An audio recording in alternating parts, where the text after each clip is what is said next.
Hello, everyone. Welcome to the town board meeting of the last one of this year. Please rise. We're going to say the pledge and a moment of silence for the officer that was involved in an accident a couple days ago. Pledge allegiance to the flag of the United States of America and to the republic for which it stands, one nation, under God, indivisible, with liberty and justice for all. And please, moment of silence.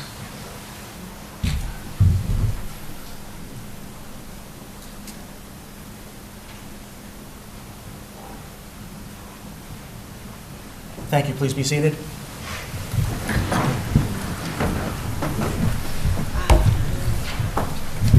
Councilmember Daniele. Present. Councilmember Istvan. Here. Supervisor Albro. Here. Councilmember Foreman. Here. Councilmember Rye. Here. Okay, we got 5 items for special consideration. Number 1, a resolution to a budget modification for auction proceeds. Number 2, approving ambulance contract. Number 3, discussion of adopting a tree preservation law. Number 4, resolution adopting a tree preservation law. Number 5, remove from consent number 8873. It's moot. We already took care of that. And also like to move up these presentations before the public hearing. I'll make a motion to do so. Can I have a second? Second. To approve the agenda. Make a motion to approve the agenda as amended. Brian seconded it. All in favor? Aye. Thank you. All right. So what we have here is a special day. Our highway superintendent of over 50 years and over 60 years of service to the town of Fishkill is going to be retiring on the 31st. And a lot of people are here for that. So I've got a proclamation on behalf of the town board and some other employees of the town of Fishkill and 2 board members that are going to leave us. And I'm going to start with Mr. Schofield.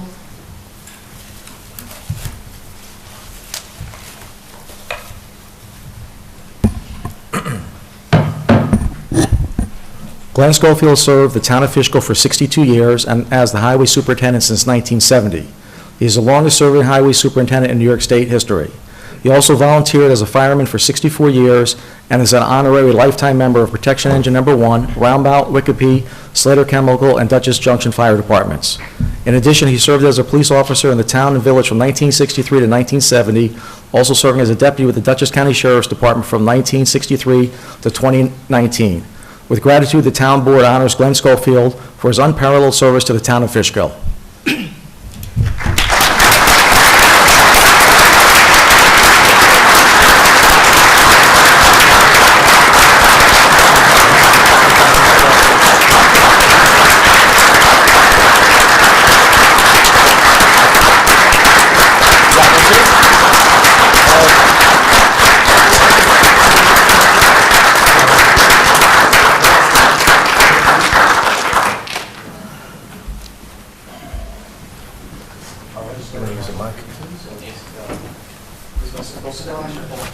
I'm used to this one.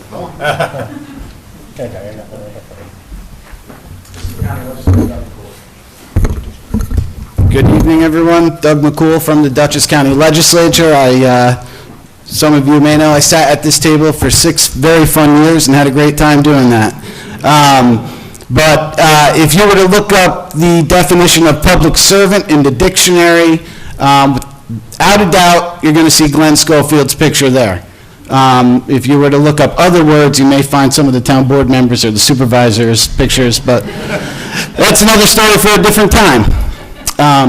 Anytime I introduce Glenn to a crowd of people, I always introduce him as the longest-serving, lowest-paid highway superintendent in the history of Dutchess County.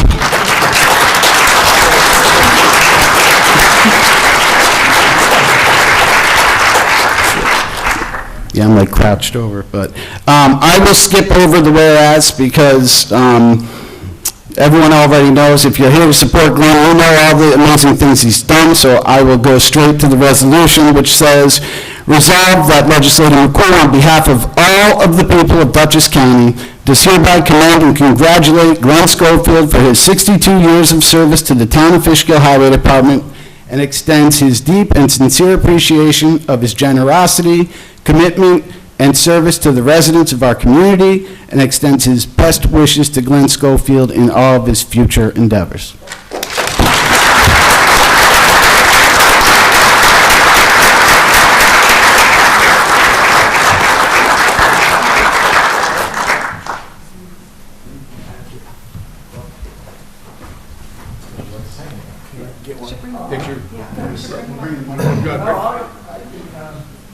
We want to get a picture. We're going to have to speak. Go ahead, go to the podium, guys.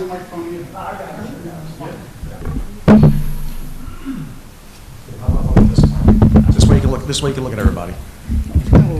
No, he's got the camera, has he? I got the camera? Okay, wow.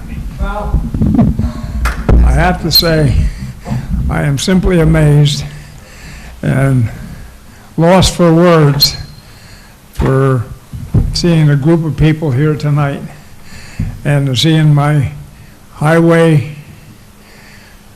guys here. They taking their time out tonight, and I thank you all. I appreciate it. I know the time has come, and I had a whole bunch of other things I wanted to say, but I know that everybody doesn't like to sit for a long time. And we have Gary Cooper back here from the county to thank him for coming all the way down from Pine Plains area. So, Wouldn't miss it, Glenn. I appreciate it. We've gone back a long time, and you know, my guys, Hans, and yeah, he knows. I'm just simply a loss for words right now, and I do have to bring up Hal Bryant's name. I didn't put that on his wrist, by the way, but we go back a long time, too, between the fire and the police departments. But thank you. I really appreciate the turnout, and I just, I do have my family here. I should bring them up. Yes. Let's see. I have Dean. Stand up, Dean. Everybody see it. Glenn here. Keith and Kieran and Kathleen.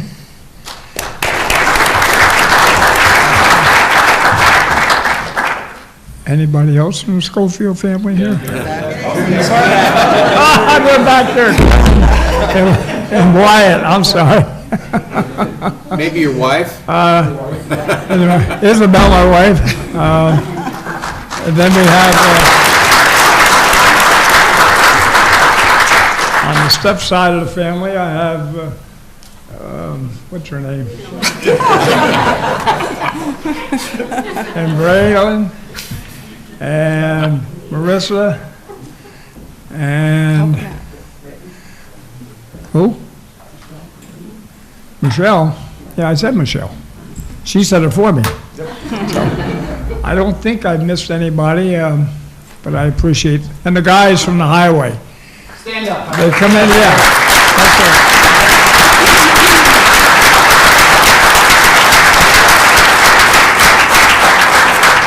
If it wasn't for these fellas here, I wouldn't be anything. They make the department and they make me. So whenever you see a plow truck go by, you can think of me, but those guys are doing the job. I thank you very much.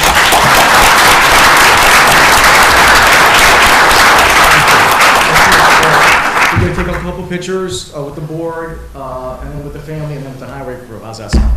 Sounds like you have a plan. Okay, great. Board members?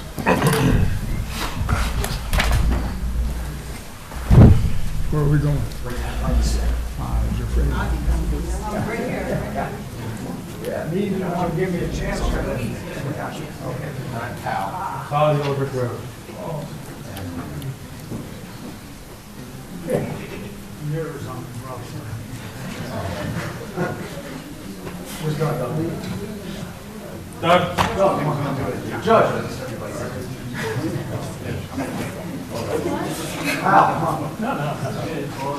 Come on. Judge Rachel. I think yours, huh? Yeah. Excellent. Everyone's eyes here. Wonderful. Smile. Excellent. You got it? Got it. Now, Schofield family. Schofield family, come on, guys.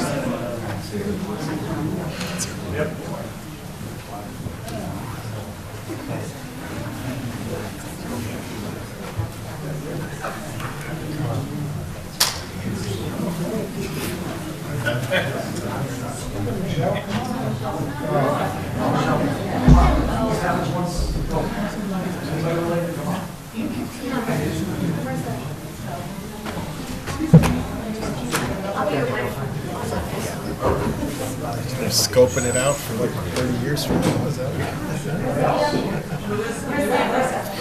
always to go to break that record.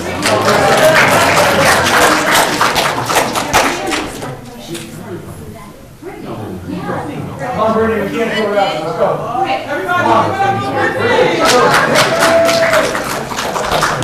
You're not gonna miss that, I know I can't get it off.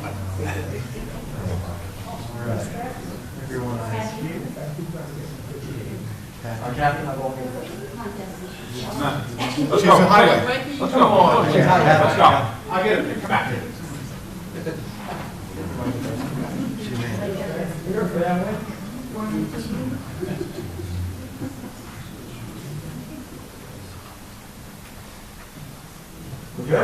Highway staff. Everybody come to the front, please. Come on, guys.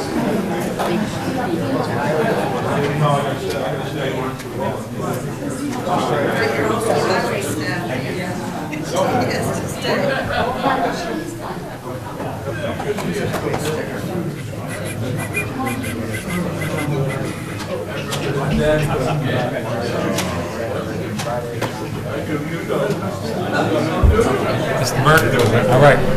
How are you, sir?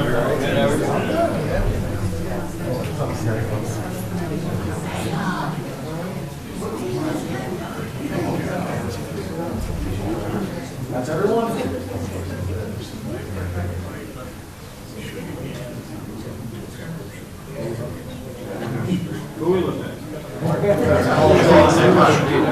Left eye on me, right eye on that. We're good? Excellent. That's it.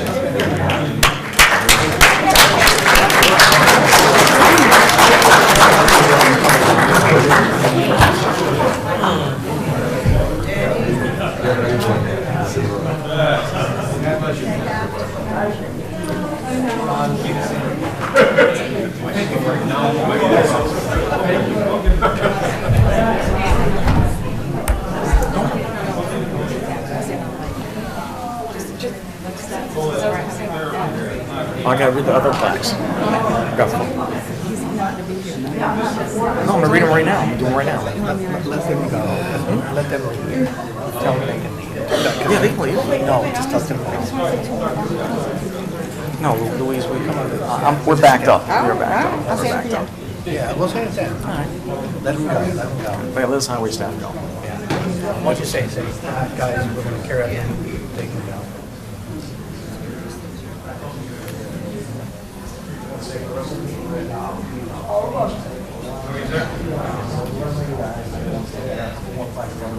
I'm sorry.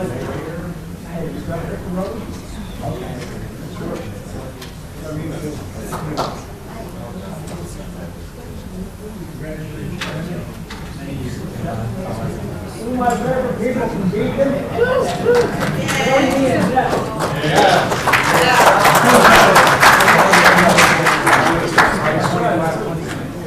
I forgot about the marathon, that's why I didn't.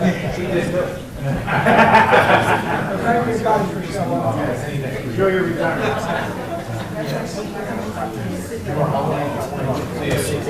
Good seeing you, sir.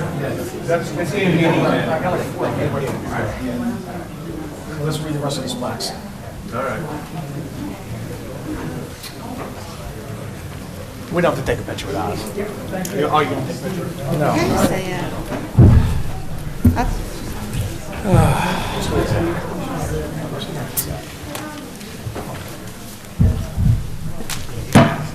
Okay, I got a couple more of these plaques. I got one for his secretary, Mr. Schofield's secretary, Kathy Goodnow. Kathy, where are you, hon? She's right there. It's coming.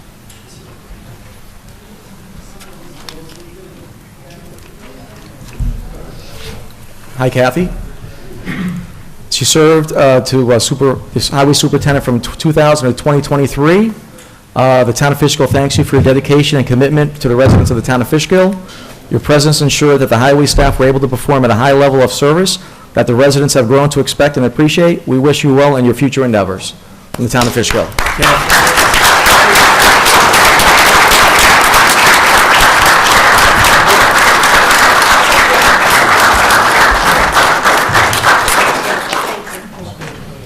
Thank you, everybody. You want to say anything?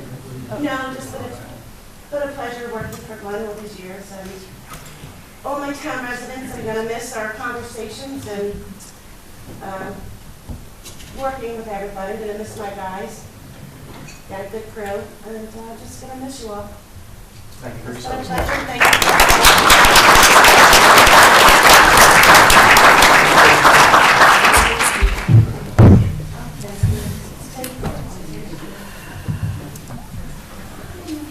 So those were the two highway-related plaques. So that's that one. Yes. Councilwoman Daniele like to say something? I'd just like to say on my behalf, but I feel it's probably on the entire board's behalf. For Glenn, I have nothing but respect and gratitude for you. You served as highway superintendent forever and have done a great job. I hope you leave knowing that you are loved by all, and I hope you move on to the next phase of your life, enjoying every day with your wife Isabel, who is a wonderful person. Congratulations and good luck moving forward. Thank you.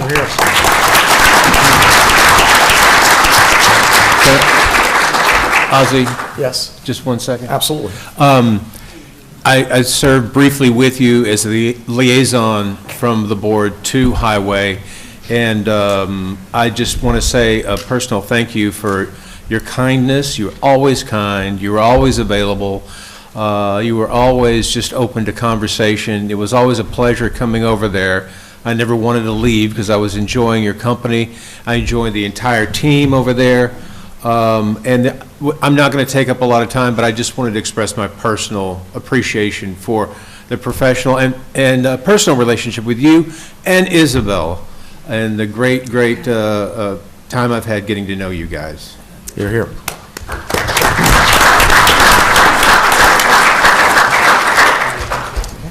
Hey, Glenn, I just want to thank you. You are the true inspiration. You know, I was trying to think of some cool things to say. You know, you're like the Chuck Norris of snow removal. And I think we're going to come up with some cool things, you know, for you. But you are always welcome at the Highway. I will always have a spot for you there. And I look forward to your mentorship. Glenn, we love you. My family loves you. Thank you.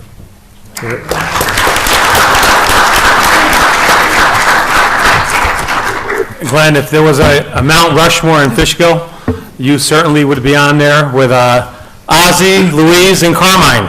We'd fit you right in. Thank you. All right, so I got a couple more proclamations real quick. It's the end of the year. Greg Tatino, who was my confidential secretary for 4 years.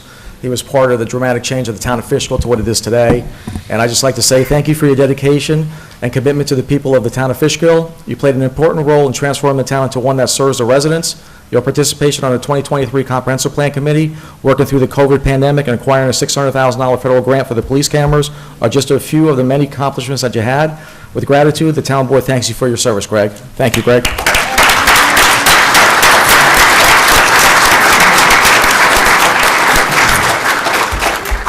Thank you and welcome. Good job, Greg. Thank you, sir. Thank you very much. Okay, we'll see you in January. Yes.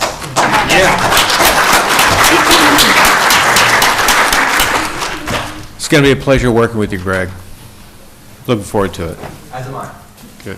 Next, and for those who don't know, Carmine is going to be our next highway superintendent. Louise is not going to be on the board. She decided not to run for re-election. So I'm going to start with a plaque for Carmine first. Councilman Carmine Estevan. Thank you for your dedication and commitment to the people of the town of Fishkill. You participated in the inaugural Hometown Heroes banner program, the Century Park, expanding open government by placing meetings on YouTube, while supporting a shift in promoting the quality of life of Fishkill residents. You were also a voice of reason on the town board, and your wise and pragmatic approach to board matters made the people of Fishkill proud. Thank you, Carmine, for your 2 years on the board.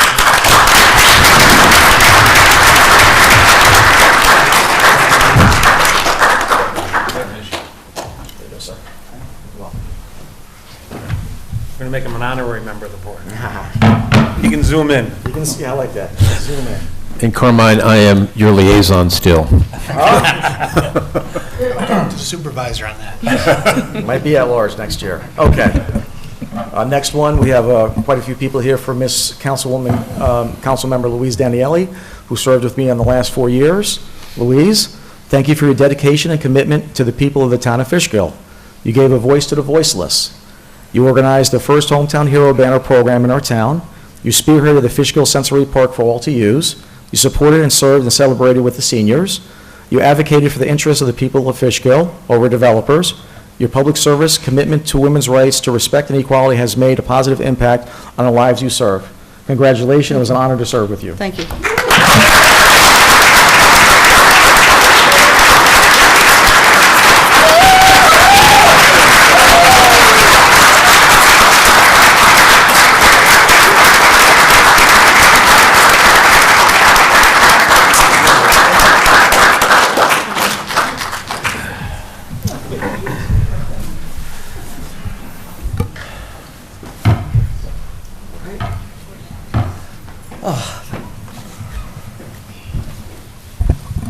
So our next presentation is going to be a presentation from the Town of Fishkill Cadet Program. Sergeant, Detective?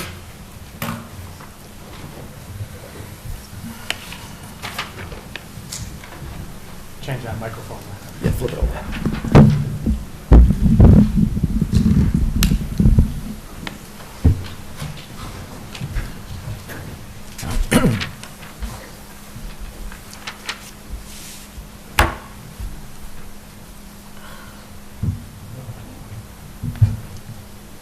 My name is Sergeant Jason Martin, one of the advisors to the Town of Fishkill Police. Sergeant, just bring the mic a little bit. Yeah. Thank you, sir. Better? Yes. Better. There? Yeah. Okay. We know you have a commanding voice, but There you go. All right. Throughout the course of 2023, the Town of Fishkill Police Cadet Program underwent some changes, improvements, and we grew in size and diversity. I will keep it brief. The cadets that are here in front of you guys have all won awards in regional NERLIA cadet competitions, which is something that's extraordinarily difficult to achieve. The program, while it's been around for 51 years now, is in a very new phase, as most of our older cadets have aged out, and the cadets that we have in the program now are very, very young. So to achieve this in a very short period of time was an accomplishment in and of itself. In addition to, throughout the course of 2023, this program volunteered countless hours for the community, working as both for the town, doing numerous parades, ceremonies, and honor guards throughout the county, becoming, at this point, one of the most recognizable cadet programs in the entire county of Dutchess. We are now asked to participate in parades ranging from Hyde Park to the local parades here, to the county parades, Pleasant Valley, Town of Beekman. These kids have worked their butts off to get to where they are, and I couldn't be more proud of the cadets that you have in front of you. Specifically, and we will go in order here, Cadet Lieutenant Fells and his team took third place at the NERLIA Tactical Challenge in the execution of narcotics warrant. That team was comprised of Lieutenant Fells, Corporal Pano, Cadet Butcher, Cadet Ross, and Cadet Mendez. At the NERLIA Stations Day competition, oh, and Cadet Santiago, can't forget her. And at the NERLIA Stations Day competition, Sergeant Cadet McSorley won first place with crisis intervention, along with Cadet Corporal Murtaugh. Cadet Sergeant Testa and Cadet Detective Santiago also took first place in crisis intervention at the same competition. And then finally, Corporal Cadet Murtaugh took first place in the Cadet Challenge obstacle course, setting the course record for the Nearly competition that day.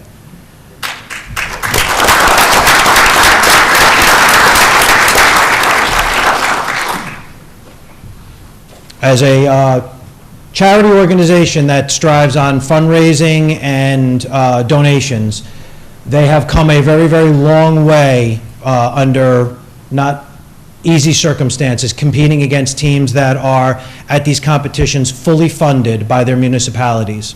So again, congratulations to them.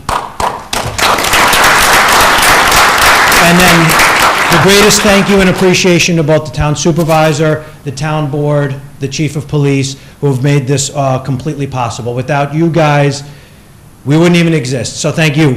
Thank you, Sergeant. Council, any questions? Let me turn around, maybe face the audience. What's that? See if the audience can see. Just give 1 second. You got any questions for you guys? Sergeant? Well, I just want to say a couple of things. Of course, I've come to a number of your meetings and have been present at a lot of events, and the more I'm around you young, beautiful people, the more I've sort of adopted you, and I'm very happy and proud to do so. I'm glad you mentioned all the towns and localities that call upon our cadets that give of themselves in their weekend time and their off-duty time as teenagers.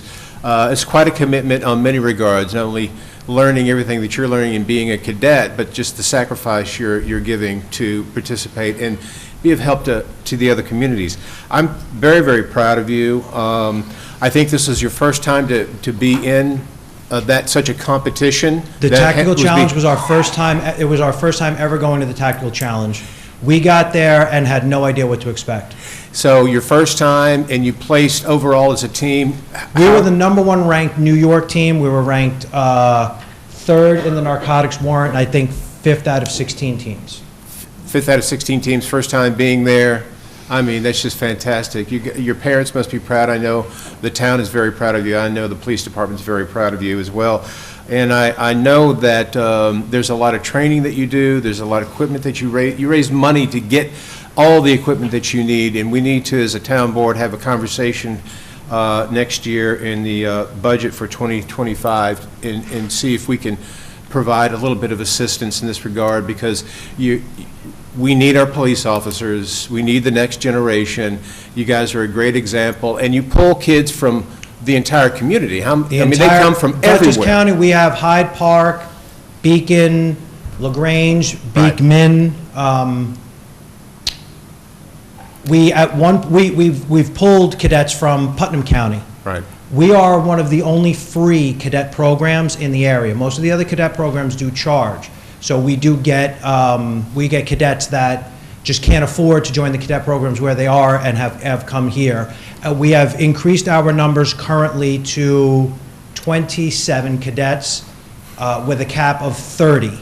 And we're pretty much right at that cap right now. And you peaked before COVID, but you slumped during COVID, but you've rebuilt very fast. And there are a lot of, and this is what's fantastic, is there are a lot of kids all over the place that are coming to be involved. Without being too lengthy here, I'm just so proud of you all, and I'm so glad you're here. And we got to take a picture when we're all finished. Just in a second.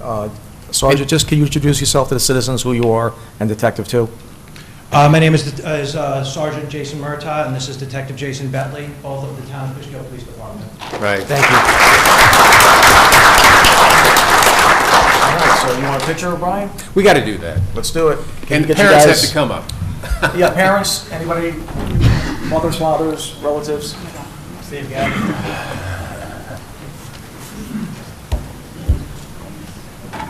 Probably gonna have to group in. We're going to get this in. The Jason and Jason shit. I meant to say that earlier.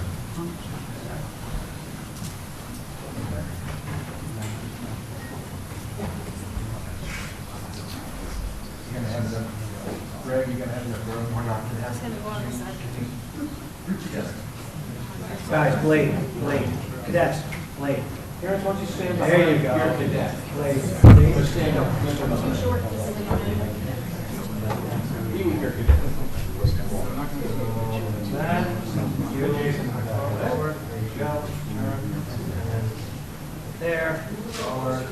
You're gonna have to go. There you go. Okay.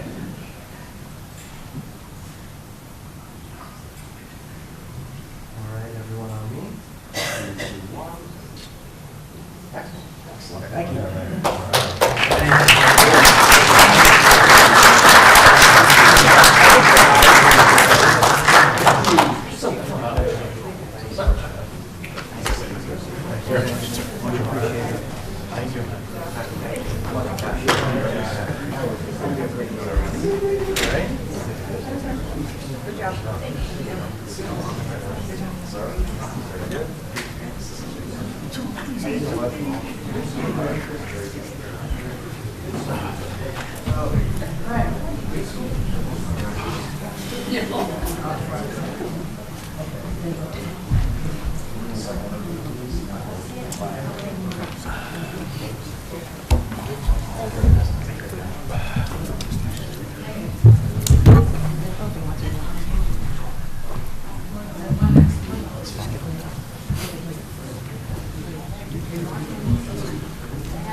You're going to say something to me. Oh, that's in the, when we talk. Okay, sounds good to me. Let's see.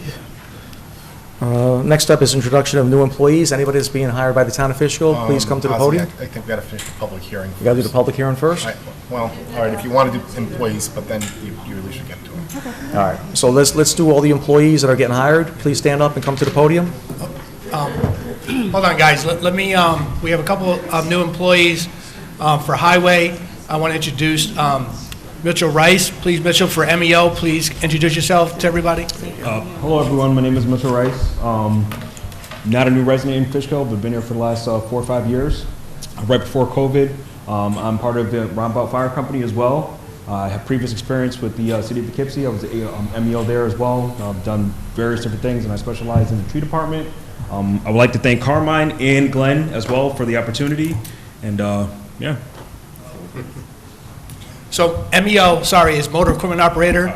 I just want everybody to know that part of the interview process, we started applications, we interviewed and talked to 20 motor equipment operators, 32 applicants for mechanic, and 12 for seasonal. And Mitchell was one of our finalists, and we're ready to hire him tonight. Congratulations.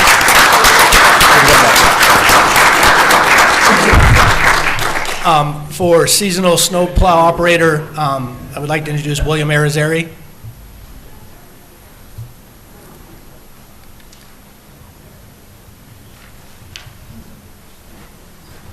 Good evening, board members. Hello. Before I start, I'd like to congratulate Mr. Schofield on a historical career.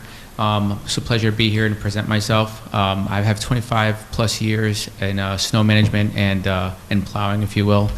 And I'd like to thank Carmen for the opportunity of bringing me in here to join your crew to assist this winter. Thank you. Thank you. Thank you. And lastly, a very important position is our mechanic, Dustin Plumley from Beacon. Please come up.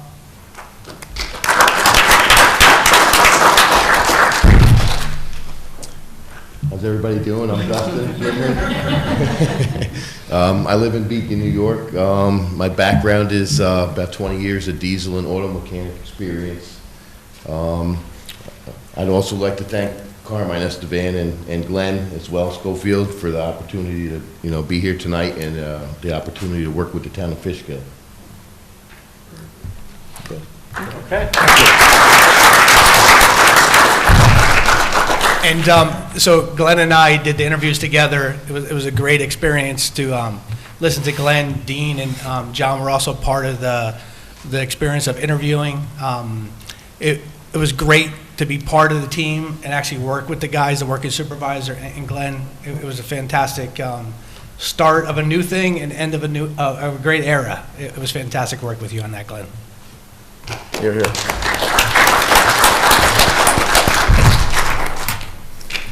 Anybody else being hired today from the town?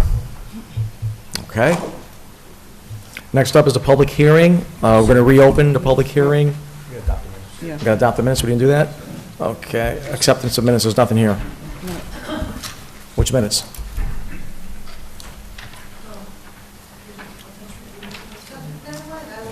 Okay. So I'd like to make a motion to reopen the, what? Good? Yep, you're good. Okay. I'd like to make a motion to reopen the public hearing for the proposed local law to amend town code to enact a tree preservation regulation. I'll present it in a motion. Can I have a second? Second. Second, Brian. All in favor? Aye. So we're going to reopen this public hearing. So this is your opportunity to speak about the town's tree law. Anybody like to speak about the tree law?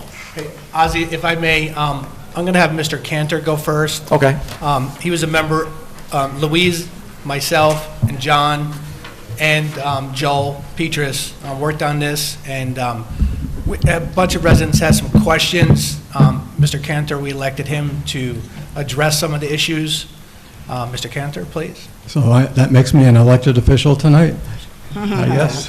Well, yeah, An elected we'll get speaker. you. Elected speaker. An elected speaker, okay. Well, I am an official too, anyway. But, You are. well, thanks. Yeah, I'm going to read most of this so I don't miss anything. So Carmine Esteban, Luis Daniele, Joel Petrus, and I met last week to discuss the public comments made at the December 6th Town Board meeting. Comments were submitted by Maureen Manns and Martin Beister, and a verbal question was asked by Fred Cantor, which was responded to at the meeting. As a result, one non-substantive revision was made in the November 30th draft of the proposed tree law. That's in section 148A, which already actually contained a condition that the approving authority can impose in issuing a tree removal permit, includes days and hours of removal operations and number of trucks and routes to be followed. But we did add the phrase, "and location and methods of storage of felled trees on the site." So this existing section already addressed the first concern of Ms. Manns regarding hours of the day that residential tree cutting could occur, and additionally addressed her fourth concern regarding storage of harvested timber on the site. In the commercial timber harvesting section of the law, that's section 140.13D2, that section already includes the following: no cutting or loading shall occur between the hours of 5 p.m. and 7 a.m. or on Sundays and major holidays. Ms. Mann suggested 8 a.m. as the starting time for cutting and removal of tree operations. The committee discussed this and decided to leave it at 7 a.m. to be consistent with the starting time for operation of loud equipment and heavy machinery in the town's noise law, which is Chapter 108. Ms. Mann's second concern had to do with enforcement. The November 30th draft of the proposed law was already revised to designate the town's building inspector, zoning administrator, as the approval authority responsible for administering and enforcing the tree law, and many of the laws of the town for that matter. As to the other questions regarding enforcement, I'm not going to get into those right now. Some of those questions had to do with how citizens should contact the town during off hours to report complaints or violations.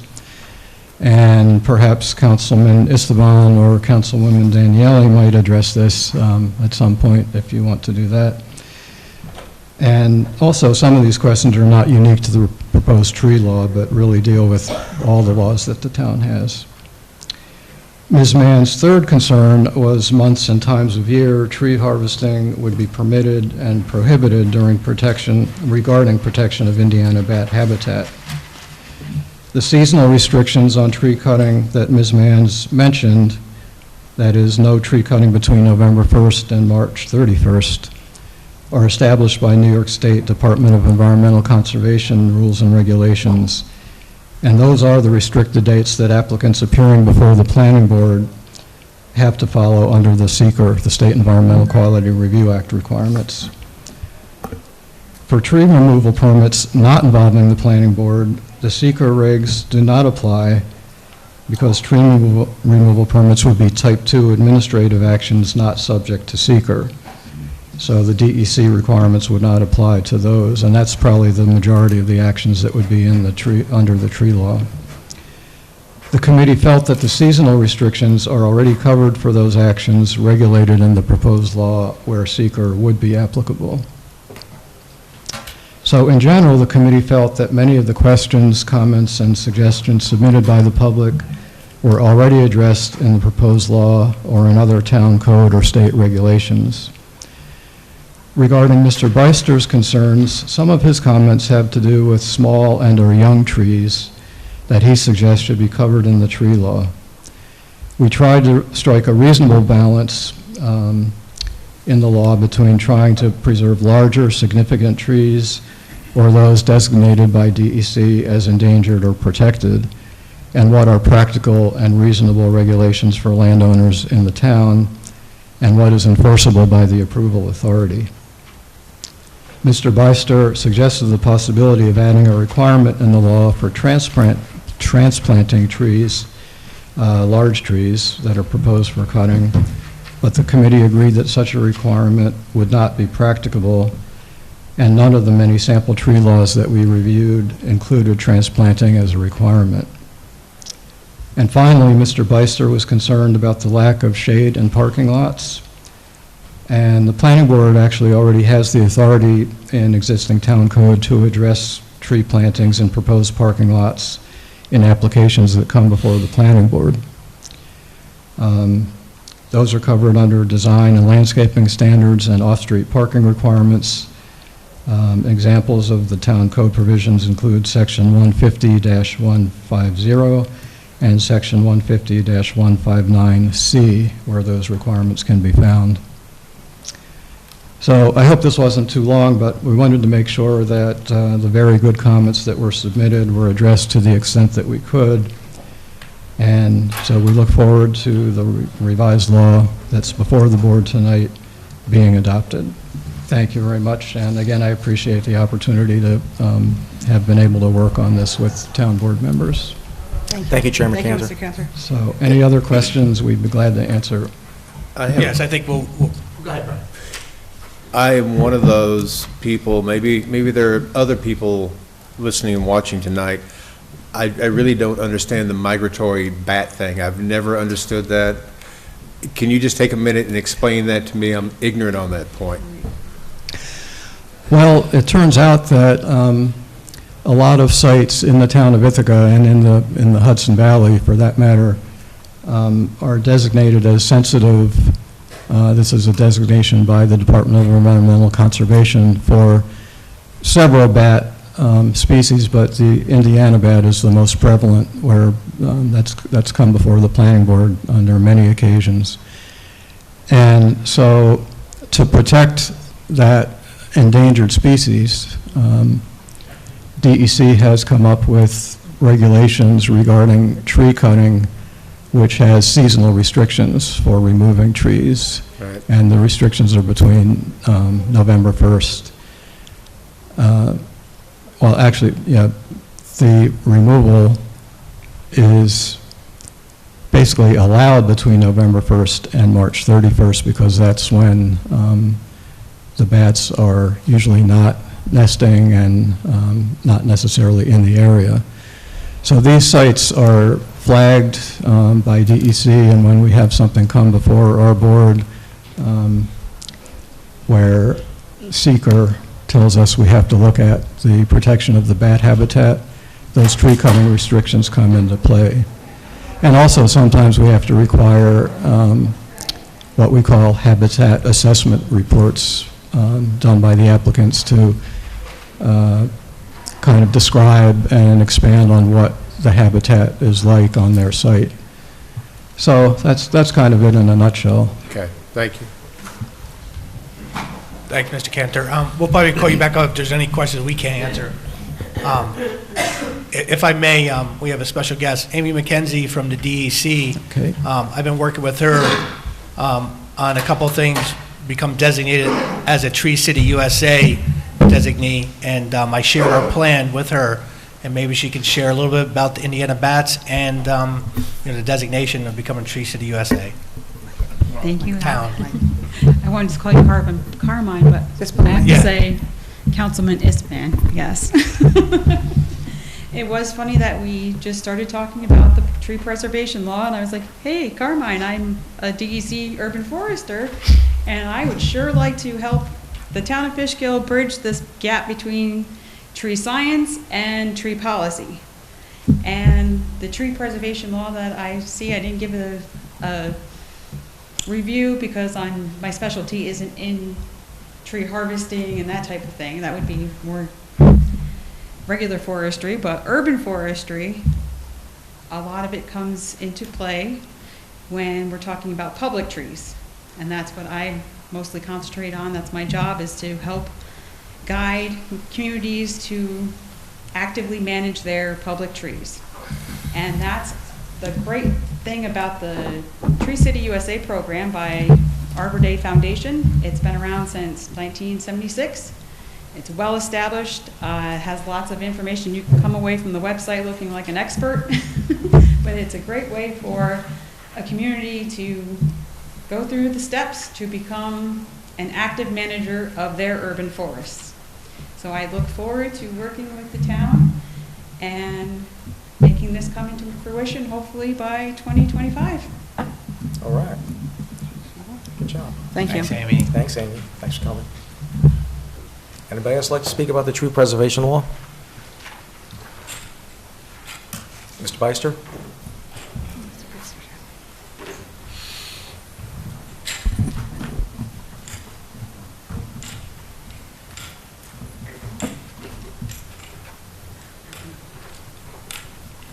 I'm Martin Beister. I live on 58 Highview Road off Osborne Hill Road. And I see you addressed some of my questions that I submitted last time, but I'd like to ask one more question, or actually three more questions. One question is if someplace in that law it says that after 2 years, it leaves me with the impression that basically the rules don't apply. In other words, I'll give you an example. There was a gas station a few years ago that I guess in the plan required to have trees along Route 9. And one morning, I drove down to work and the trees were gone. So I asked the town why they were gone, if it was a requirement of the development, and apparently there was no rule against changing something that was committed in the plan. So my question is then when you plant trees in a development, or even in a not in a residential area, but in a commercial development, such as the gas station, and you say you need trees along the highway for whatever reason, to make it look beauty, does that commitment now stay with the property, or does it stay with the owner?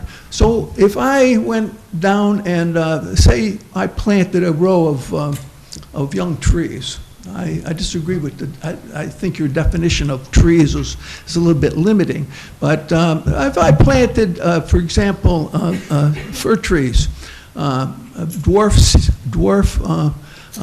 conifers, okay? I checked it in the Fishkill Rural Cemetery. They've been there about 10 years, and their trunk at breast height is less than 6 inches, okay? So basically, it seems to me the way the rules are written, if I planted these trees, if someone planted those trees along this gas station that I bought maybe 10 years later, and they were still there, I could cut them down without going through any process of acting, getting a permit. And I'd like to find out if that's correct. Does the commitment in the development to put trees in for whatever reason, ride with the piece of property, or does it expire when the property is changed?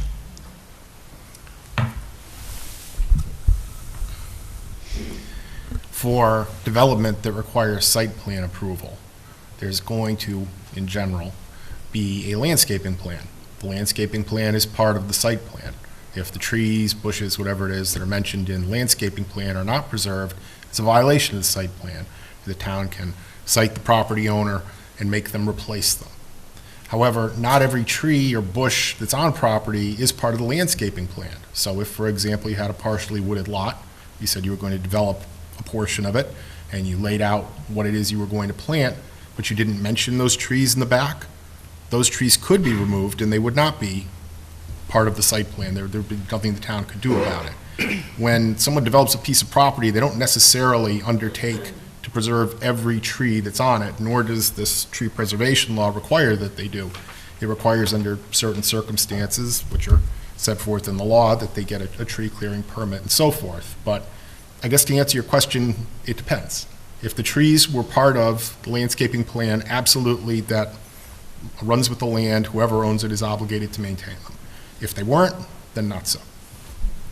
If those trees were less than 6 inches in diameter at breast height, but 20 feet tall, it seems to me that I could, by the existing law, I could go just cut them down. Not if they were part of the landscaping plan. I don't care what size they are. If they're required under the landscaping plan, they have to be maintained.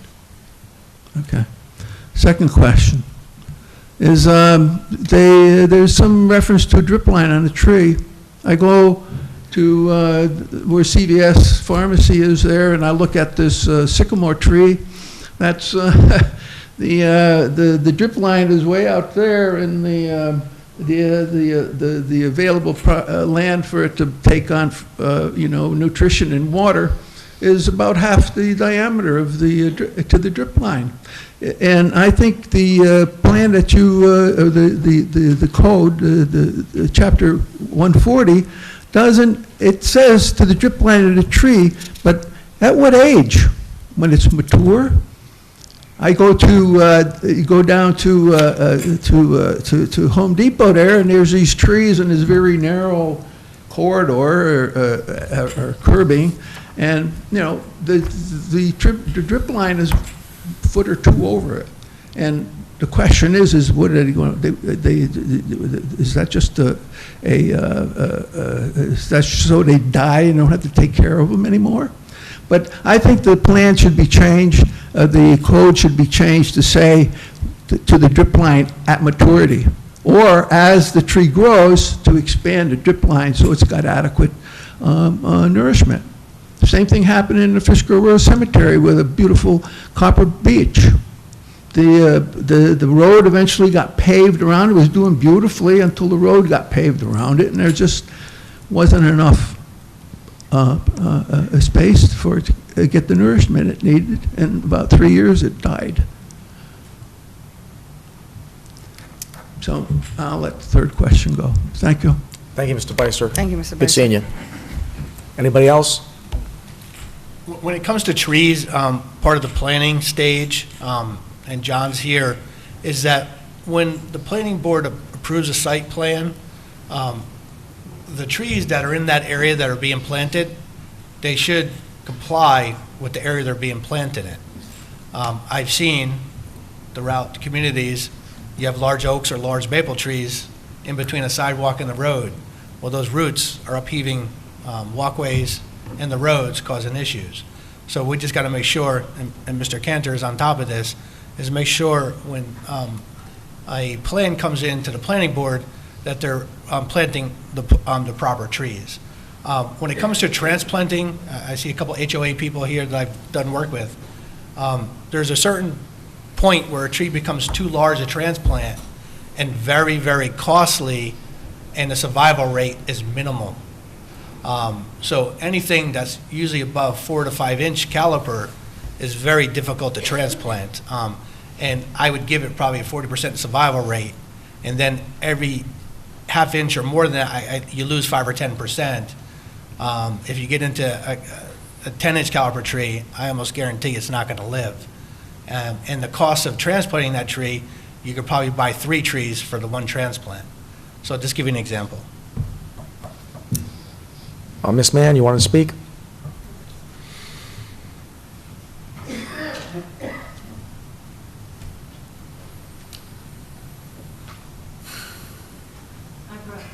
Sure.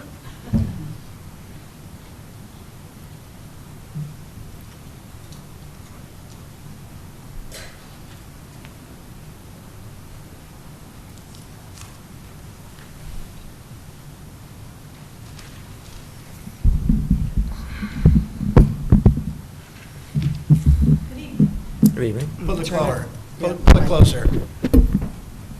Little more. Towards you. Straight to you like that. People on TV need to hear I'm you. not mechanically inclined. Just pull it.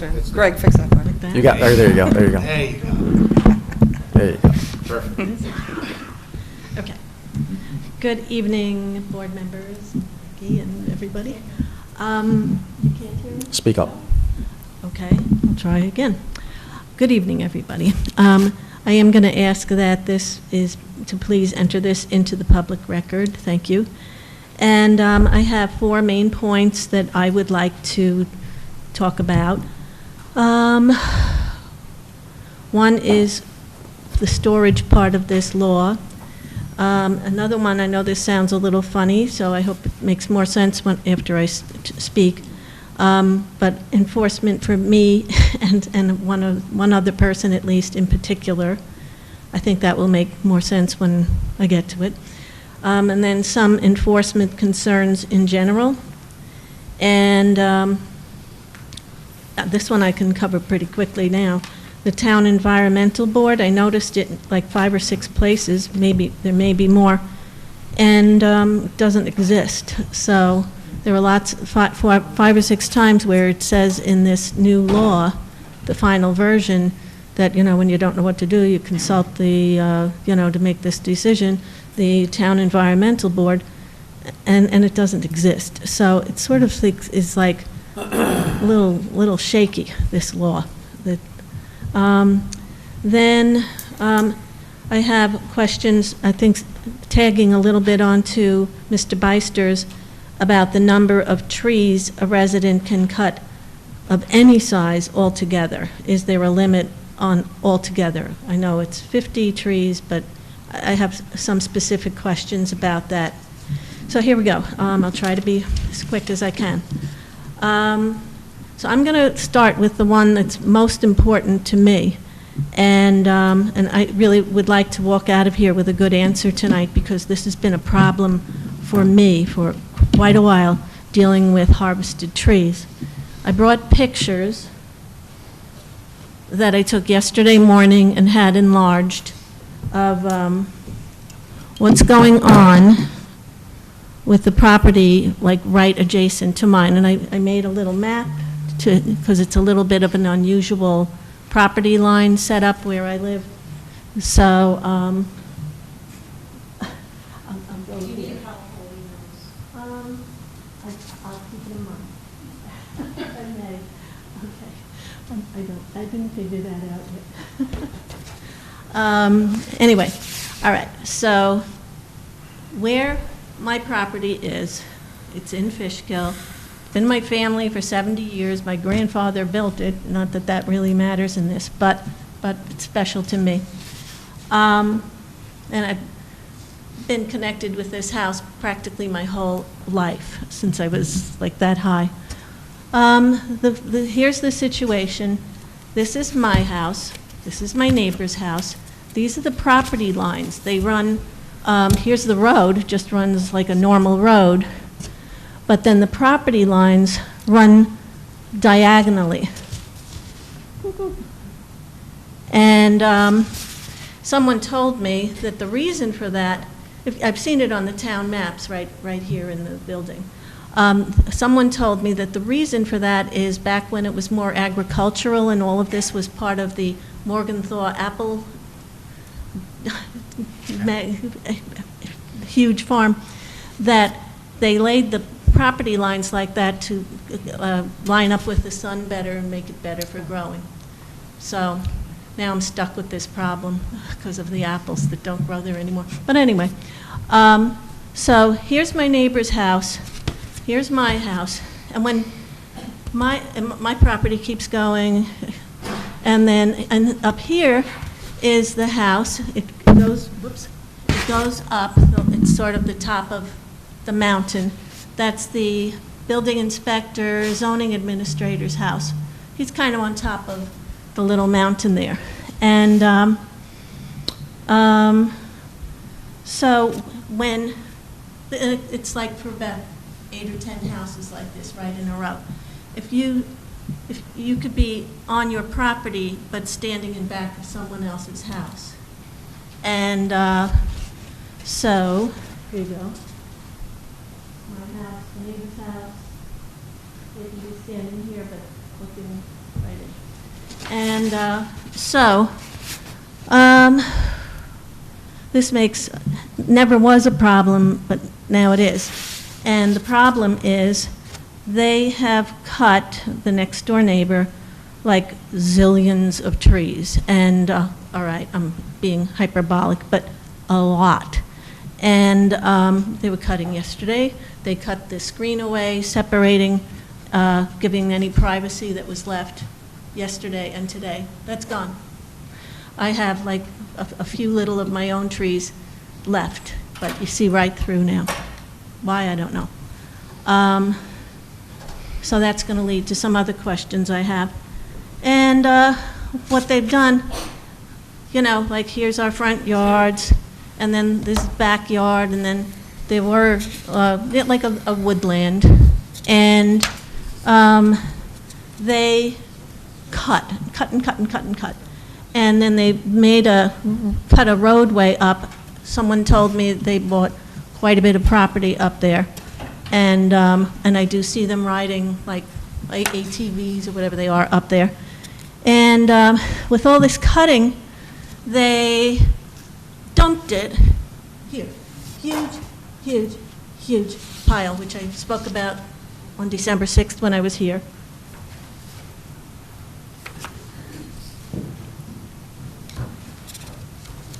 Here's a photograph I took yesterday morning. I walked up. This is sort of, I just approximated. The red line is where the property line is. And, you know, I was on the grass here, and then all the leaves and trees. These are my trees. And this is one photograph of I don't know how many. It's like a lot of dead trees that they've harvested. And they do all this cutting, and then they just dump it there. And I you know, when the deputy for the building inspector, when I called here, I'll come to that later. The deputy came, very nice, very knowledgeable, very kind of sympathetic, I think. Said that he had talked to the neighbor, and they were going to use it for firewood. Okay. I think it's really a fire hazard, is more like it.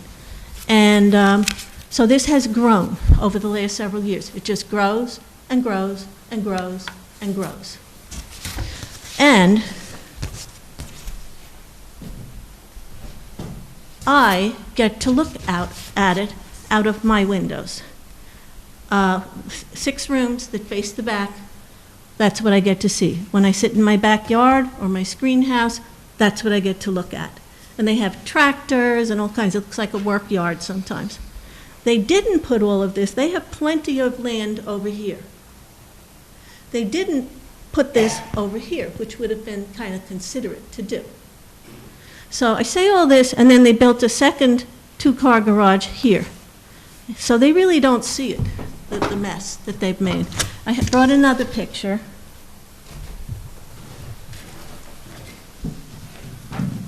That gives a different view of it.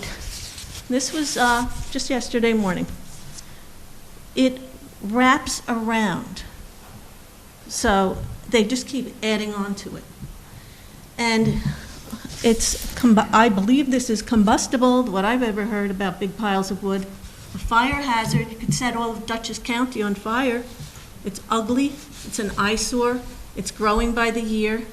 It interferes with the enjoyment and safety of my home.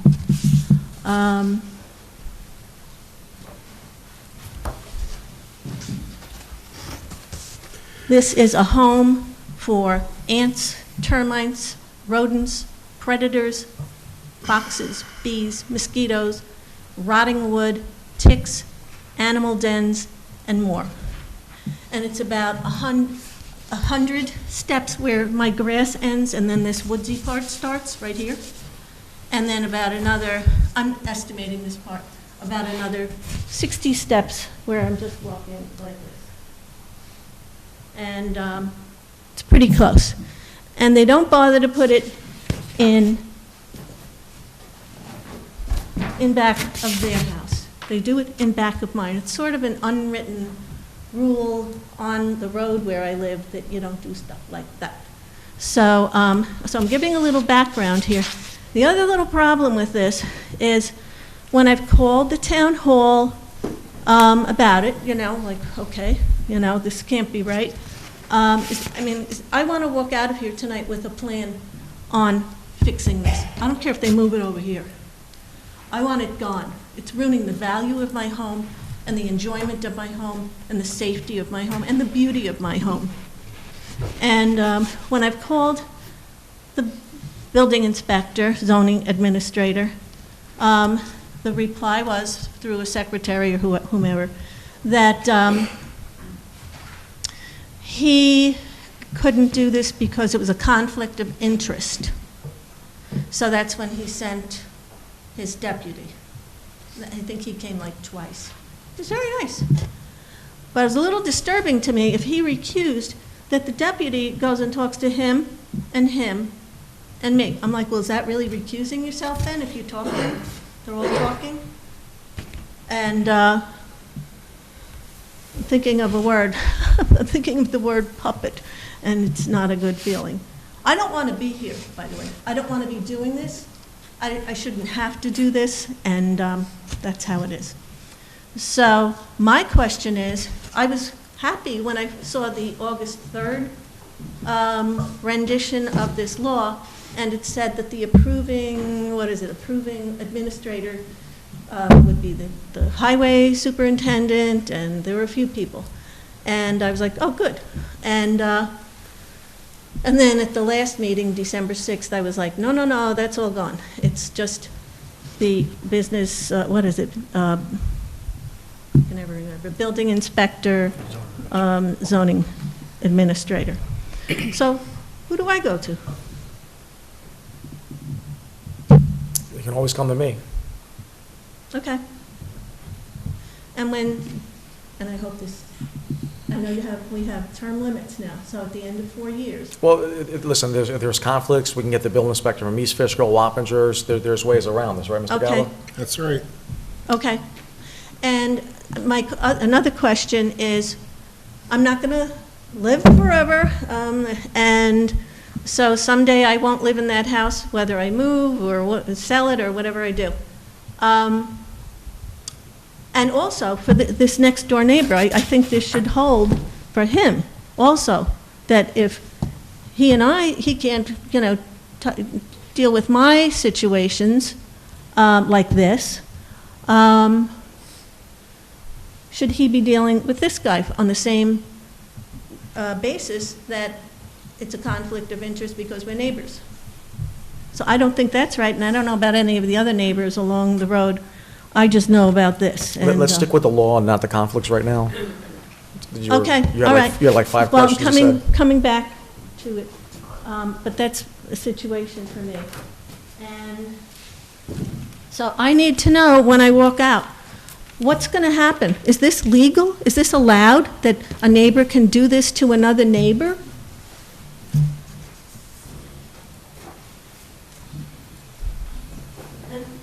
I didn't see anything in this law, and I'm not going to be the only one. Someone else is going to have some problem like this. I never thought I'd have this problem. I live in a kind of secluded zone, and I never thought anything like this would happen. One person moved, someone else died, sold property to someone else, and now it's a whole different situation. So I need to know when I walk out what's going to be done about this. Where in the law? Where in this law? Ozzy, my recollection is that the board's talked about a property maintenance provision for the code a number of times. I don't think we've ever gotten around to actually drafting and preparing one. If the town had a property maintenance provision in its code. If they did or they did? I do not believe they did. I was just checking the code to see if I could find one. My recollection is they don't, and I didn't see one when I looked just now. But if one is enacted, then the building inspector can go out, and if you have something like a tangle of logs or the like on nearby property, they can direct that it be moved, and if they don't, then the town can either commence suit or take them to justice court, fine them to require them to clean up the situation. Again, I'd have to look to be certain, but I'm pretty sure the town doesn't have a property maintenance provision, and if the town board, as it's discussed in the past, were to enact one, then your remedy would be to go to the building inspector, say there's a property maintenance violation on my property. Well, you could go to the supervisor as well, because the town board could commence a civil suit. So, I mean, those would be your remedies. Right now, since we don't have one, I think your remedy would be a civil action privately against them for nuisance, something along those lines. But I'm sure the board would entertain a property maintenance amendment. Because I laid this all out in Clover when I sent my remarks from the last meeting, and it's just been like, fell off the charts. And Well, we are preparing a local law to do that. We have one to knock down houses, and we knocked down 2 dilapidated houses. The other 2 people complained. And the problem is, one of the houses we knocked down, the guy has a bunch of cars there, and they were just sitting there. So that's why we're talking about getting this local law in there, so we can make people clean up their properties, and this would be something that would be included in that. okay. And they could How be- long will that take? That could be As something. long as it takes to do this tree law, it takes, 3, Takes a 4, little while. 5 months. That could be something for going forward as well as existing piles of rubbish or whatever, So. I'm sorry, Mr. So it's Ryan, just couldn't going hear to, it. you know what? That's going to be a good idea for us to work on, and there'll be public hearings, and you'll help us tweak it, I'm sure. But that's going to have a process, unless, the advice is a civil action. But if you want to wait for us to work on, because I think it's a very good idea, property maintenance, there's no doubt about it. I get a lot of complaints about that throughout the town. All right, and then another thing related to this, with the law at 140-8, conditions to obtain a permit. This is where you add it on, where it says the approving authority or the enforcing agencies listed in blah, blah, blah, blah, above may seek the advice of the town environmental board and may impose conditions upon the granting of the tree removal permit, including, and then it has the days and hours of removal operations, size and number of trucks and routes to be followed, and this new addition, and location and methods of storage of felled trees on the site. And this would be the town environmental board that doesn't exist that may impose the conditions. So I think this law, is not fully baked yet. It's very common for a board to enact a law which has provisions in it which require further action by the board. For example, schedule of fees. You enact a local law that says there's going to be this or that done, and there's a fee or a fine. It's not written into the local law. The board will adopt the fee or the fine by resolution following it. And that applies too for committees like this. You don't create the committee unless you have a local law in place giving it duties. So what the board would do would be enact the local law, and then it'll appoint the committee and adopt a resolution setting forth who's on it. It's very common. Well, I think you need a new plan on this one. I'd like one where the person is alive or the board exists, where you're just saying we made this change, but we can't enforce it because we don't have a board to do it. So this is just empty. This is just an empty. Yep. So who can enforce it is the Christmas zoning time, but, administrator and the building inspector. So Yes, there's a that's potential of an environmental board. The environmental board and town code does exist. We just don't have people in that position. rate is now. Yes, it does exist. It's doesn't have people on the board, but it does exist, and it's something that we can reenact next year if the board decides to do that, and get people that are involved, and maybe you can volunteer to be on that environmental board. No, I don't want to be on any boards. Thank you. See, that's what happened. I was on the environmental board, and it just Yes, kind of I faded served a away. year on the environmental board. This has been so frustrating, I wouldn't. It faded I away. wouldn't- but- So Maureen, what we're trying to do is we're taking a law that was horrible, and we're making it something that has some teeth, that has tenfold what was there. Is it perfect? Maybe not. Can we approve upon it? Yes. But this is a basis to start the process. We're not going to get everything right in the first go through. We've been working on this for 5 months so far.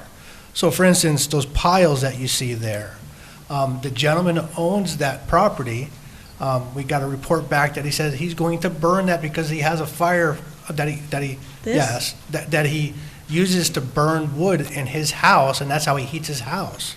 So I don't know. Wait, for this situation, that he said he's using this for firewood? He's probably gonna chop it up and burn it in his fireplace. That's what he said like 3 years ago or 4 years ago. It's just gotten bigger and bigger and bigger and bigger. It only takes like a year for wood to cure to burn it, so it's over a year. Oh, my gosh. I understand your Okay. point. All right. Okay. What are the other questions, Maureen? Okay. Okay. That's what he said a few years ago. I've seen him go out one time for wood, and it just gets bigger. Okay. I'm suggesting on the general timber harvesting permit application that the following questions be added. What will be the location of the stored harvested timber? This is asked on the commercial permit application. Where on your property are you going to place and store the felled timber, which is why I gave this whole little story. Are you going to put it in back of this nice lady's house so she can look at it all the time? I think that needs to be put on in this, because I've been at too many meetings. I've been coming here 8 years now to these meetings, 8 years. I started January 2016. I've seen too many times where people on one board or another just like, it's not in the code, sorry, we're going to write the code and fix it. And you're writing the code now.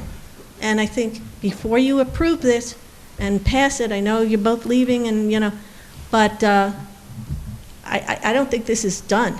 I don't think this is ready to be approved. Can we make that a regular course of business on the site plan where this wood goes? I don't understand. Like when somebody's gonna build something and they got the wood stored, can we put it on their site plan, on the planning board? Oh, sure, but that's not in the law. But does it have to be in the Right now, law? we do have that one provision that Mr. Cantor helped us draft, and I think you could probably read it into that if you read it broadly. But, the planning board has authority outside of that to say, where's this gonna go? Mr. Cantor, can you address that? We discussed the storage, commercial or residential, it applies to the same process if you're doing any timber harvesting, depending how large your property is. Mr. Cantor, can you address that what we discussed?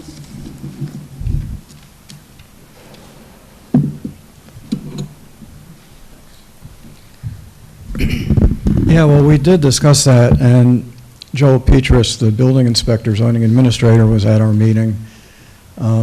We had talked about the possibility of including in that phrase that we added into the law and the location of storage, where it would be located on the site.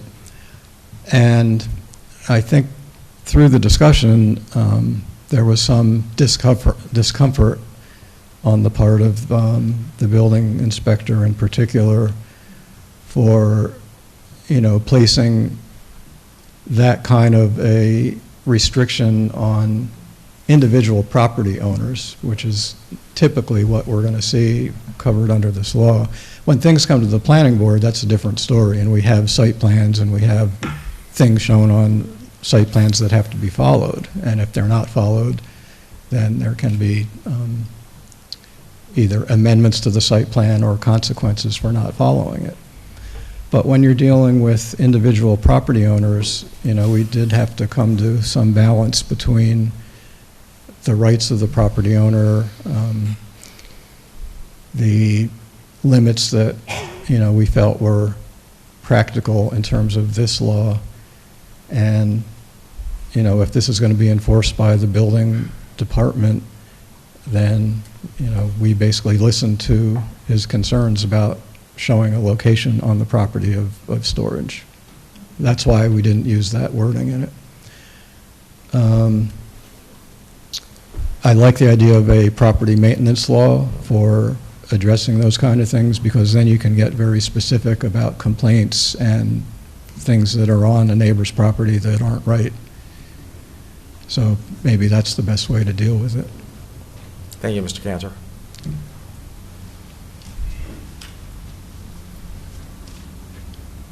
Okay, I just have to ask, what about my rights to enjoy my home and not have rodents and every kind of insect and a fire hazard, and it's ugly, and but we have to, like, you know. Okay. I think it also should be asked on the residential. After my experience, that these are not like hard questions. This is not brain surgery. How are you going to store it? Inside, outside, on or off the ground, protected in some way, etc.? Are you removing the harvested, stored trees from the property? How? When? Are you putting it in a shed or housing to protect it from pests, blah, blah, blah? Are you going to use other approved or even required methods to store and locate the cut trees? You know, are you going to just dump it in a nice big pile? Because it's your right. So those are some of my questions about this law. I don't think it's ready.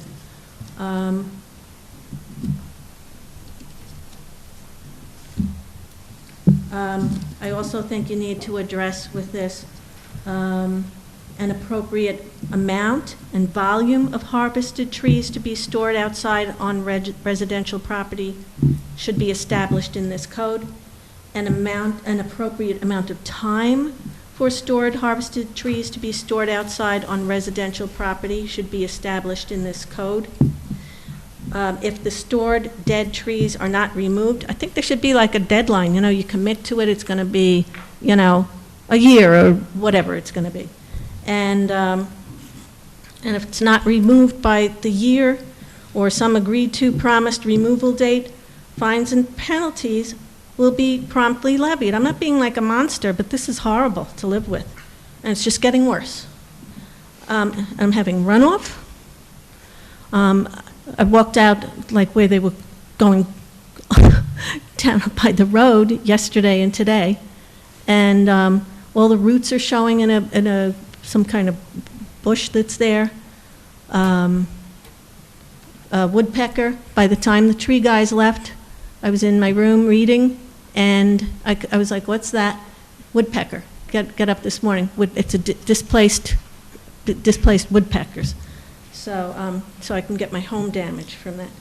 I think there should be one final 10-day deadline from the town, and if the storage piles are not removed, there will be a town removal, or the town hires a removal service at the owner's expense and/or adds it to their property and/or school tax. I think you need to really put some teeth in this. I'm not trying to be mean, but this is ridiculous. And yeah, regarding removal of residential harvested tree pile or piles on residential property, residential applicants will be required to give a specific date when the storage piles will be removed and gone. The application can be denied for an unsatisfactory response. Stored tree piles should not be permitted to lie around for indeterminate lengthy times. So that's one thing, like, you know, really two things. So I'll have to watch this tape again, like, to really get clear on. I can go to you, Mr. Albro, and or make it a civil case? Yeah, you could At do the it a civil moment? case, come to me, or you could pay attention when we have the public hearings to add that provision, as Mr. Gabbard said we've been talking about, cleaning up properties, and maybe we could fit something like that, because the guy's going to burn it for wood. I burn wood in my fireplace. okay with burning wood. It needs to be cut, but he could cut that all up and stack it right on your property line, It's you know. not stacked. Well, I'm just telling you what he could do. Do you see the pictures? I'm looking, that's a lot of good wood there. Mr. Gaba, I have a question for you. Mr. Gaba, regarding the permit and actually creating it, like you said, we can create fines later. Can that permit be amended later if there's any questions that we Sure, want to you can change? amend that, you can Right. revise the law once it's enacted, if you Right. want to fine tune it. So- You know, it's up to you, you can either wait and try to, you know, flesh the thing out now, or you can enact it as is and then tweak it down the road. So, Maureen, just so you know, if it gets enacted, it's not the end of it. So from what Mr. Gaba just said, they can make modifications in the future regarding the questions that you just had on the permit. So I don't want you to leave here feeling like this is it, it's going to be done and you don't have another option. The supervisor's here for your concerns next year. I won't be here, Carmine won't. You can always call me, you know that. But this law, I think, although I get it, you know, personally for you, I've been there, I know exactly what you're talking about. On the other end, for the commercial end of it, it's helpful to the planning board, because it gives the planning board a little, like you said, teeth. It gives them guidance, because when they had people that were coming before them, especially regarding the Indiana bat, they didn't really have guidance on what they can do. This kind of gives them the leeway to say, you can cut this one down, but not all of them, for the developers to do it at a different rate. I don't know if you know, way back when, Mr. Cantor knows which one I'm talking about. Well, there've been bats that have been, you know, like, on other big cuttings that they've had, when I've been sitting outside in the summer looking at the stars, and I'm like, oh, there's a whole bunch of bats up there. The animals are getting displaced. Right, but I just mean this law itself is going to help the planning board, especially with projects that come before them, to give them an opportunity to have guidance on how the developers will have to cut the trees and actually make it, it could be sooner, it could you know, they don't have to cut them all down at once, it could just be certain ones, if I'm right, Mr. Cantor. Well, I'm fine with the Indiana whatever bats. you're doing for the commercial, but I'm Right. talking about as a resident. I wouldn't know any of this if I wasn't going through it.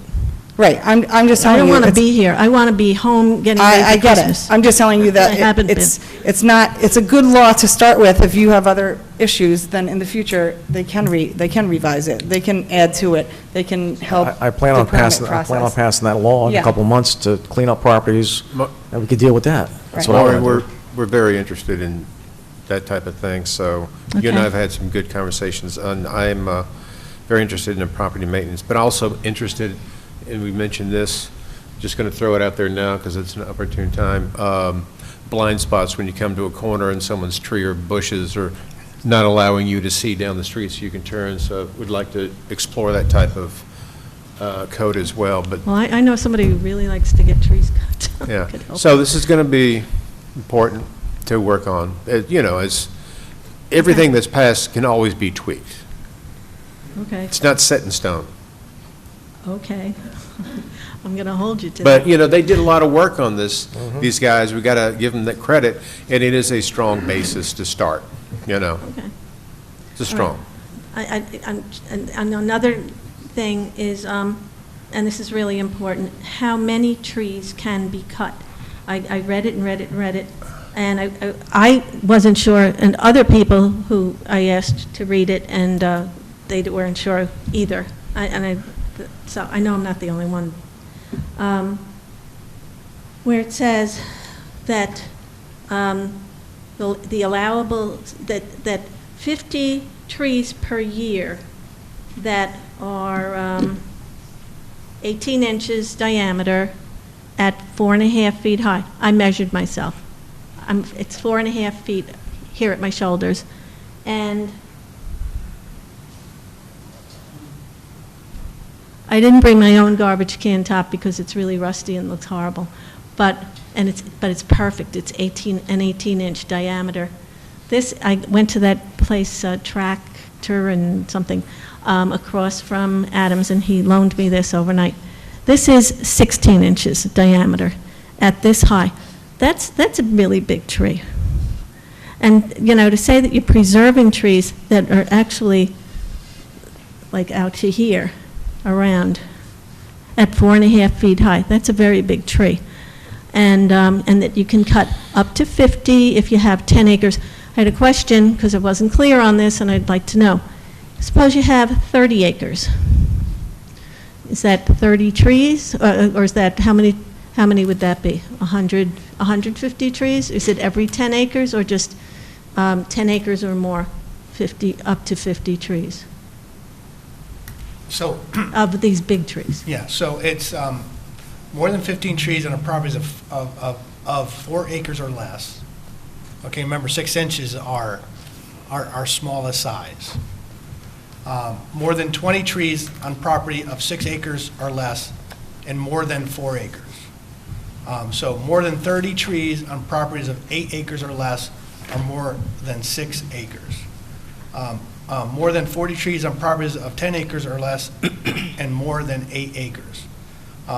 More than 50 trees on properties of more than 10 acres. So right now, what we're standing right now is that someone can almost cut like a couple hundred trees before it would warrant any type of permit. Well, So we tried to, now we brought it down to 15 for 4 acres or less. 15 of the big guys? No, it's 6 inches is the, 6 inch starts the process. Okay, but when you get to 10 acres or more, that you own 10 acres or more, and it says 50 trees, is it a 6-inch diameter or an 18-inch diameter? A 6 inch, 6 inch. Because it's vague there, and I put that in my memo that I sent to you guys on Tuesday, that I emailed. It's vague. It starts counting at 6 inch caliper and larger. Is that a 6-inch diameter, the 6-inch Yes. caliper? Okay, I've never done. Okay, I think that needs to be cleared in there, because it just says the indicated size. And I was like, is that DBH 18 inches, or? So there's a lot of different chapters this brings it to. So it might say, it brings it to another code with the Indiana bats and also other things in here. So this is not inclusive of everything our code stands for. There's a other- definition of trees, Carmine, and it Well, yeah. specifically says 6 inches in Six- crest height. six- Yes, but there's a lot of things that it goes to other, like the Indiana bats, you know, and I hear you, but it seems to me It's once 6 trees is inches. defined, trees is trees. Anything over 6 inches counts. yes. Okay, this is another spot I'm going to have to watch several times. So with the 50 trees, you can, I know you can, with a 6-inch diameter, you can you cut as many as you want of those, or is it just 50? With a 6-inch diameter? Based on how many acres you own. Let's say 20 acres. Over 50. So, yeah, so 50. 50 is the threshold.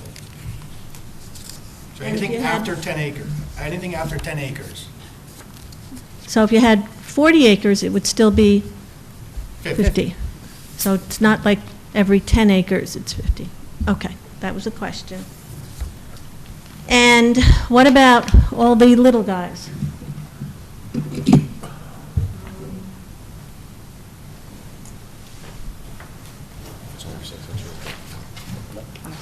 Like these really tall, If they're under 6 inches, they wouldn't be applicable. This water bottle is about 3.5 inch caliper tree, which is 3.5 inch caliper. So something double this size and less don't count. Part of the count of trees, sorry, part of the count of the trees. let's say I own 10 acres, 11 acres, and I want to cut 50 of these big trees, the ones with the 18-inch diameter. 6 inches, starts at 6 inches. Anything below Okay, 6 inches does not count. that seems different. Okay.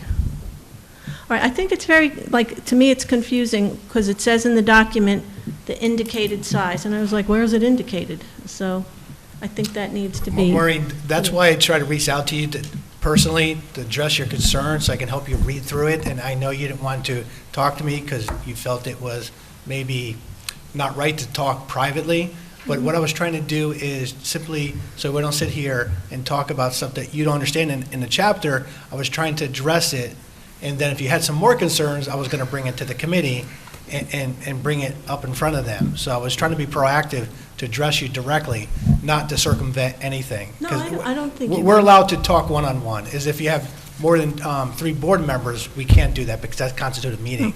So that's why I reached out to you to address some of these issues, so you can ask me, and if I couldn't answer something, I would have got Joel or Mr. Cantor and Louise on the line, and we could, again, talk between all 4 of us, and that's legal.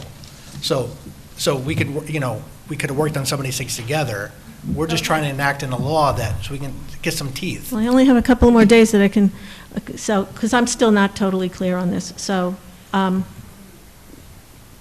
like little, some trees are like that, but they're tall, like really tall? Does that count with the 50, or just like? No, they don't count. Okay, that's what I wanted to know. Okay. So Anything really, else? somebody can clear cut, because those little ones, they can just mow them down, plus the big ones. Yep. So really is pretty broad. Okay, what's allowed. Okay, thank you. And, okay. Well,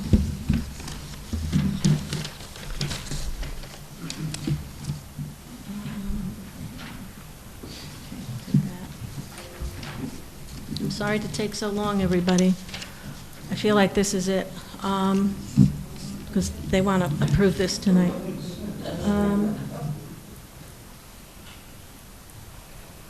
I think on the applications too, the resident applications, especially if you see that it's going to be more than like, 2 little trees or whatever. The residential applicant will submit a map of their property and their neighbor's property showing where on the property the cut-down tree piles will be stored in relation to their neighbor's properties. I think it should say the town will provide suggestions for approved acceptable methods to store felled timber to avoid pests, rodents, animal infestations, etc. Dumping felled trees and continually adding to enormous storage piles for years should be explicitly prohibited, fined, and made to be cleaned up in this code.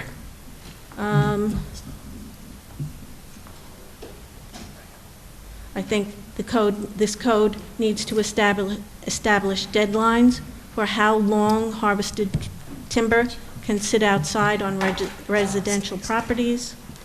And there you go. And so, I think I'm almost done. Sorry, everybody. We have a bunch of seniors Okay, here who want to that's say it. stuff. That's it. Thank you, Maureen. All right. Anybody else Thank for you the all. trees? This is the public hearing for the trees. Please. I think you should hold off on voting for this. I think there's a lot missing from this. No. Yeah, let him say it. So, when I was up before, I misspoke about the wording we added to that 148A. It says, "and location and methods of storage of felled trees on the site." So it does deal with location on the site of the storage. The reason I misspoke, and because it's been a lot of stuff going through your comments and the committee's discussion, what I was referring to that the committee discussed was duration of storage, and that was the thing that was decided that it would be difficult to put in a duration because there could be different uses of properly stored wood on a site, especially firewood. So the location is a factor that is important, and so I apologize for not relaying that properly. Okay.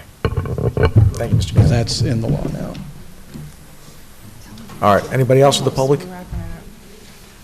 Hi, Ms. Kraft. Hi, Teresa Kraft. I just, is this what you call a living document? Mr. Yadel? The code? I just, I don't know what a living document means. It could be updated, revised Yes. along the way. Could be improved upon. I just think that when you talked about that property maintenance, there should be some little paragraph similar to that, but is clearly in this code that talks about what you do with those trees, property maintenance, like we're seeing down on Route 9, which is a travesty. I think if you have that, some kind of verbiage that is kind of like the property maintenance, once those trees are cut down, Yes. they need to be removed. This Thank this you. actually will help the planning board Yes. with Right, that. and Yeah. I heard all of that, but I also read this a few times, and I think it's in a much forward direction. But I'd like to have some form of the property maintenance verbiage in there. We're going to be working And on you could all. add it once this is approved, I believe. Thank you. Thank you, Ms. Kraft. Anybody else for public hearing for the trees?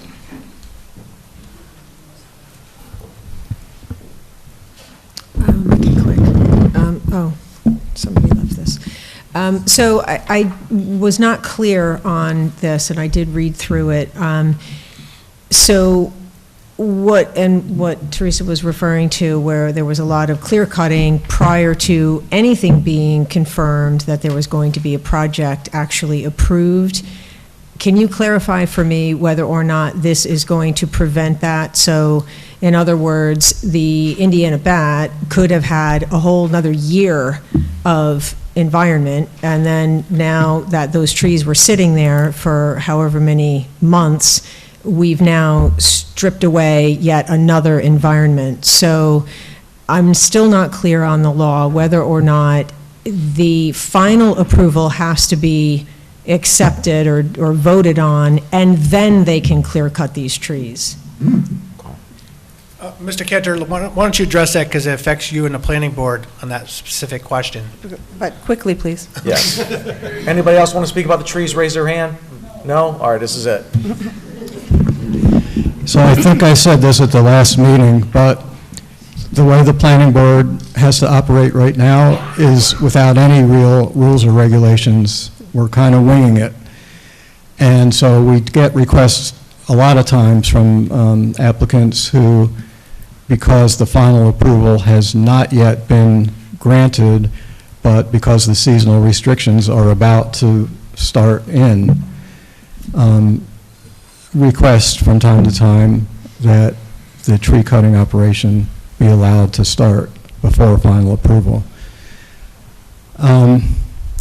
It's difficult for the planning board to do that, but we've had to consider it a few times, and what this law will do is make it clear what we can and can't do, and it would still give the planning board the authority to allow the tree clearing prior to final approval, but it would be under much more regulated methods.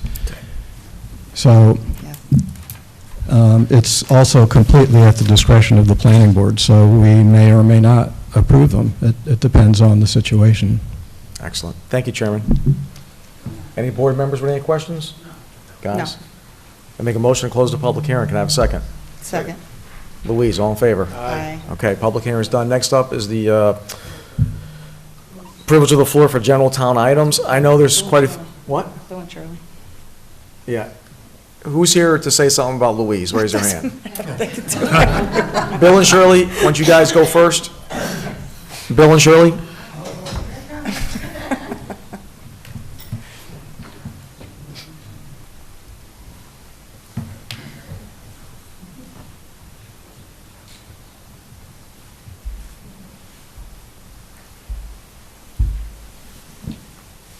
Okay, girl.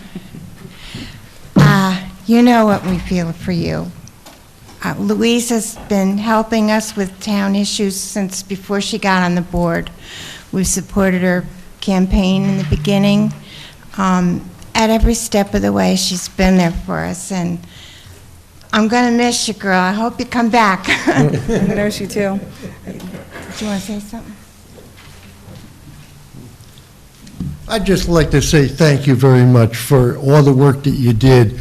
You really did a marvelous job. In fact, you and Ozzy and everybody, you know, so I really appreciate it, so. Thank you. I just want you two to know that you were one of the first two people, before I even thought of running, that I wanted to help. So like, I was able to help you, which Yeah. kind of fulfills all of the 4 years and the Yeah. satisfaction of doing it, because there was no way that you should have had to deal with what you were dealing with. Well, And that then- was- that- And then in the end, to have a banner Yeah. for your service was just an added Yeah. bonus. Yeah. So scared when Yeah, they it's came a- down. Oh, yes. So for everybody out there, Shirley thought somebody stole them. Nobody stole them. We took them down. We had Angel Yeah. clean them, and Angel stored them, so they're stored for the winter so they don't get damaged, Mhm. and they'll be put back up in the spring by the supervisor and the highway department.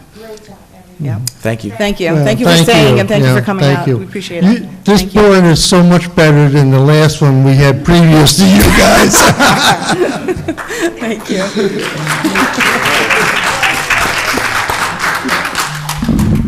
Good evening, everyone. I'm here to recognize Louise for her commitment and service to this board. If it was the senior center or if it was an issue that a resident had, I can raise my hand on that one. She called me, I called her, I told her the issue. 5 seconds later, the phone rang, she said, "Go outside, Ozzy's gonna be on your porch." I said, "Wait a minute." And then the building inspector got involved, and then it's, I hate to say, not remedied, but it's in the works. Yeah. So, I just thank you from myself and the residents of the town of Fishkill. You did a bang-up job, girl. Thank you. I appreciate it. Line up. Let's go, line them up. Louise, why don't you just stand by there? Louise, why don't you just stand up by the podium with them? Why don't you stay there with them? For someone who doesn't know you, she lives in the little house that is across the street from the very large Guardian Storage and overshadows her life and her house. So I was thankful to able to like help her for some of the lighting and issues like that. But feel free to call any of us if you have other issues too. Thank you. Yeah, Okay, I will. you got Ozzy's number. Good evening. I'm Mary Ann Von Egypt, and I run the senior center at the rec center. And we just wanted to come out tonight and thank Louise for everything that she's done for us. She's been our liaison, and she's come to every event that I hold, and she just rolls up her sleeves and gets dirty, and right there with me, handing out chicken and just taking care of the seniors. And we just didn't want the night to go by without coming out with a small population of the senior center. I appreciate you all coming out Thank you, tonight and Louise. waiting. It's Thank past you. our bedtime, too. Speak. Go on.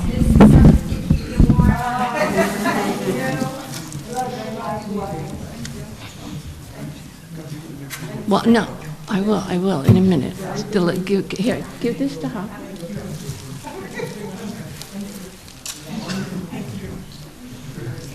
Yes, I am. It's short and sweet. It's not long. I wrote it and I'm gonna read it. Read it.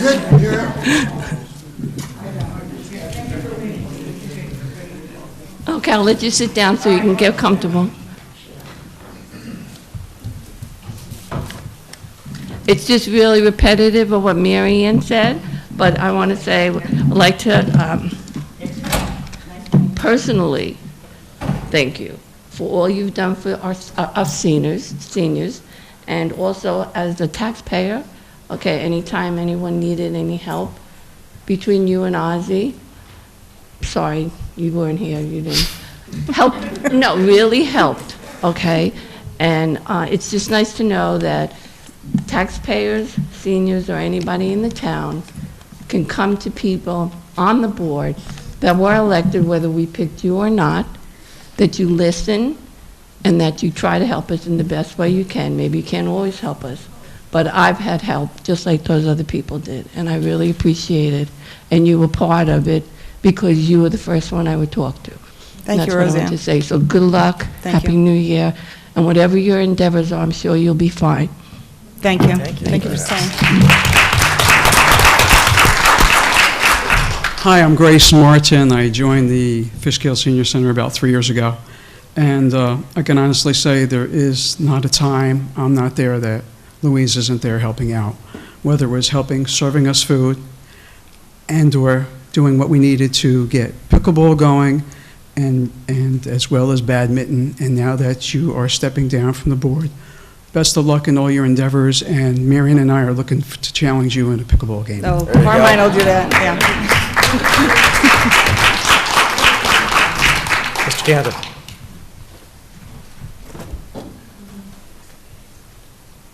Louise, I didn't bring any flowers or any prepared remarks, but I just wanted to thank you as chair of the planning board for all the work you've done on behalf of the town, and in particular your work as liaison to the planning board.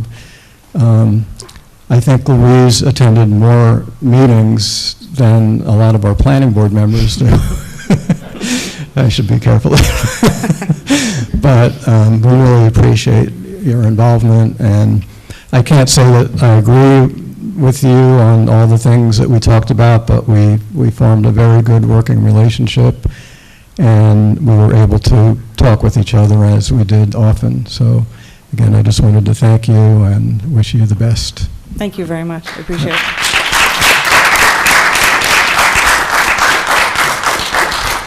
Any other Councilwoman Daniele comments? Tribute. Yes, thank you. Right. So good evening. I am Kelly Antonucci. Louise, I'm so happy to be able to be here and, just thank you for your service. And I can tell you how much I really wanted to be here by waiting almost 2 hours to be able to speak, but it was really important to be able to be here in person to share this with you. So I wanted to thank Louise for her unselfish service to our town and all of her constituents at a time when some people run for office and kind of forget that they're supposed to be public servants and there to benefit all of their constituents. Louise never forgot, right? Louise was always there to serve and help her constituents. And so much of the progress that has been made in this town is really in large part because of Louise being willing to stand up for what is right and what mattered to the residents. I met Louise at a town board meeting. We were both speaking out about an issue that was negatively impacting us. As part of her campaign, she had promised to address this issue, and when she was elected, she held true to her word and resolved the issue of the water billing fiasco from a previous time. Having elected officials that live side by side and work side by side with residents that they represent is so important in understanding what the issues are that their residents are facing. And although I voted in every election since I was 18, the assistance that I received from Louise was the first time that I ever felt that government was actually working for me. Me, the regular tax-paying citizen. Where previously it only seemed like it worked for developers to the detriment of residents. This was really the first time that I felt represented. There was someone there to help me. A 2019 Pew Research survey said that 71% of Americans, both Democrats and Republicans, said that they don't believe that most elected officials care about average citizens, and I can see why. But I wonder what the result of the survey would be if we survey the town of Fishkill residents, because Louise has always gone out of her way to advocate for us. Elected office should be more than a stepping stone to a higher office or an accumulation of wealth or power. Elected officials should respect their constituents and side with the underserved whose voices are rarely heard. Louise always gave voice to those of us who felt unheard and invisible. And it was really funny, Ozzy, when you shared that, because I had already had this written out, but I was like, it must be true because multiple people are saying the same thing. The town and the people that you served are forever changed for the better by all that you have done, and it would be difficult to truly represent your accomplishments and the positive impact that you have had on our community with a single award or a plaque. What you have accomplished goes beyond a plaque. Louise, your legacy is going to live on in the impact that you had for the residents of this town. Your legacy lives on in the hearts of the residents whose lives you have touched. Your legacy is living on in the renewed belief of town residents that now know that government can and should work for the regular citizen. You have demonstrated that it is possible, and now we will accept nothing else. So I want to close by again thanking Louise, because serving in government is not for the faint of heart. It is a huge personal sacrifice, and I am forever grateful that you opted to represent and serve the residents of Fishkill. Thank you, Kelly.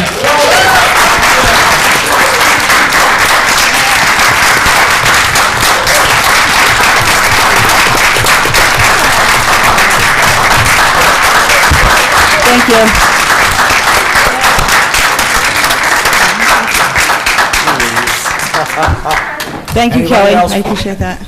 Any other Louise people?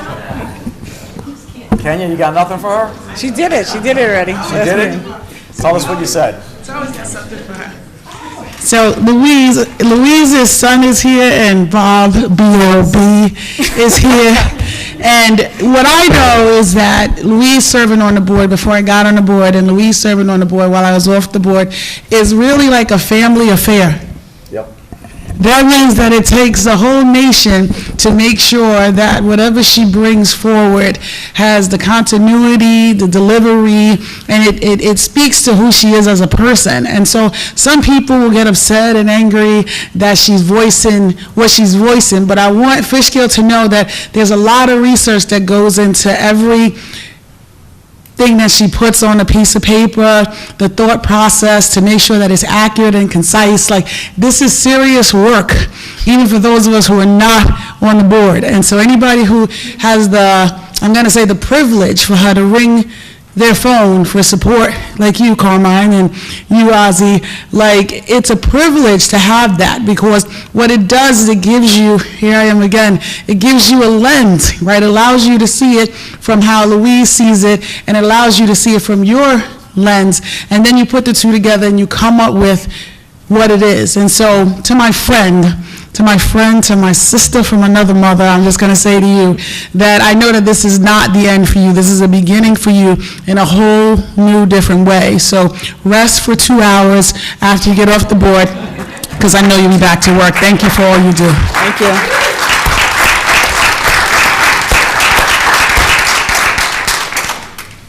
Thank you. Thank you to everybody. I appreciate everybody staying late. I know it was a long meeting. So, and thank you to Bob and Charlie, my family, who finally came to a meeting. I appreciate it. Yep, finally. All right, now, anybody has anything else to speak about town-related issues can speak right now.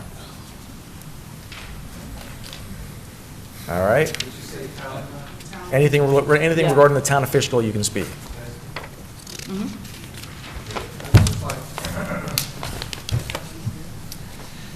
Thank you very much. My name is Dominic from Dominic Broccoli, Continental Commons. I just wanted to make an announcement that last week I got my final approvals to build Continental Commons from the Planning Board, and I just wanted to make good on my commitment. Back in June of 2015, when I had black hair, I started the Continental Commons approval process. And at that meeting, I made a commitment to the community that I was going to merge the historic, tourism, education, and development together with commerce. And I'm here to say that I'm going to make good on my commitment.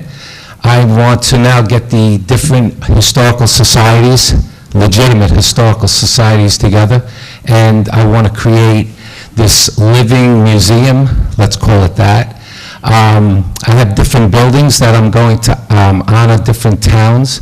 Beacon will be like the Madam Brett homestead, different buildings throughout Dutchess County and tell the story of the Revolution. Buildings that existed during the Revolution and still exist. I started putting educational plaques or banners on the property, but I am here to tell people in the community if they'd like to reach out, historical societies, if they'd like to reach out, we'd be more than happy. They could reach us on our Continental Commons website. I already started working with the Fishkill Historical Society. I deeded the burial ground to the Fishkill Historical Society. They were nice enough to sell me the property on the corner for a turning lane. So I just want people to know that I made a commitment back in 2015, and I'm here to make good on my commitment. I look forward to working with everyone. Thank you very much. Anybody else? Yes, sir.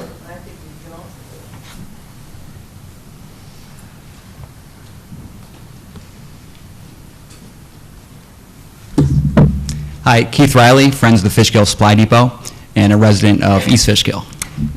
I'm here this evening. Normally, for the past 4 or 5 years, I come up here with a script, and I spend a lot of time trying to get the right words to convince people to do the right thing.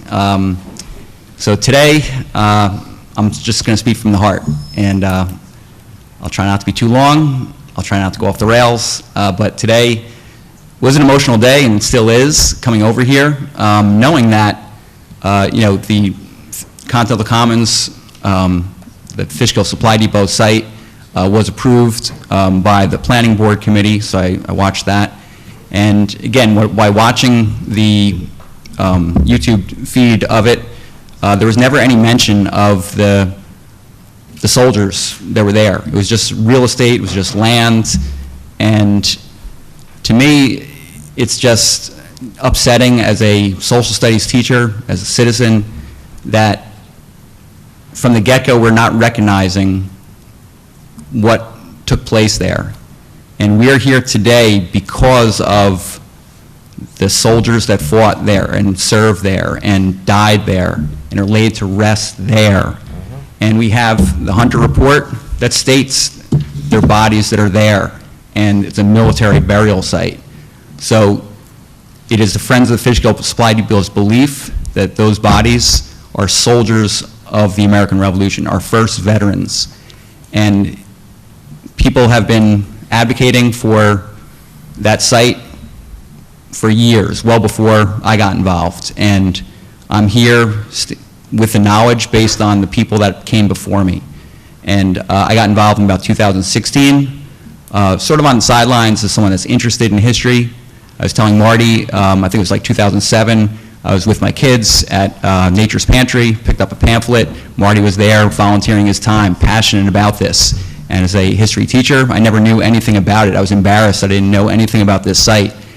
And I wanted to spread the word. And this, unfortunately, the way this site has gotten notoriety is because of Fishkill's commitment to the landowners and the developers to give them what they want at any cost. And landowners have rights. I'm a landowner. I'm a property owner. I understand that.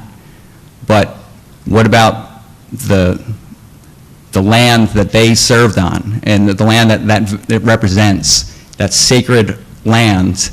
And for the fact that the planning board never acknowledged that in any way, shape, or form is disgraceful. The fact that when it came time for questions, they never asked once. And that's not citizenship. That's just giving in. That's just not being curious. It's not being honest. And I wonder, why are we avoiding these topics that are so important? We talk about topics that have no big picture. And attending these meetings, people have their own individual concerns, and I get that.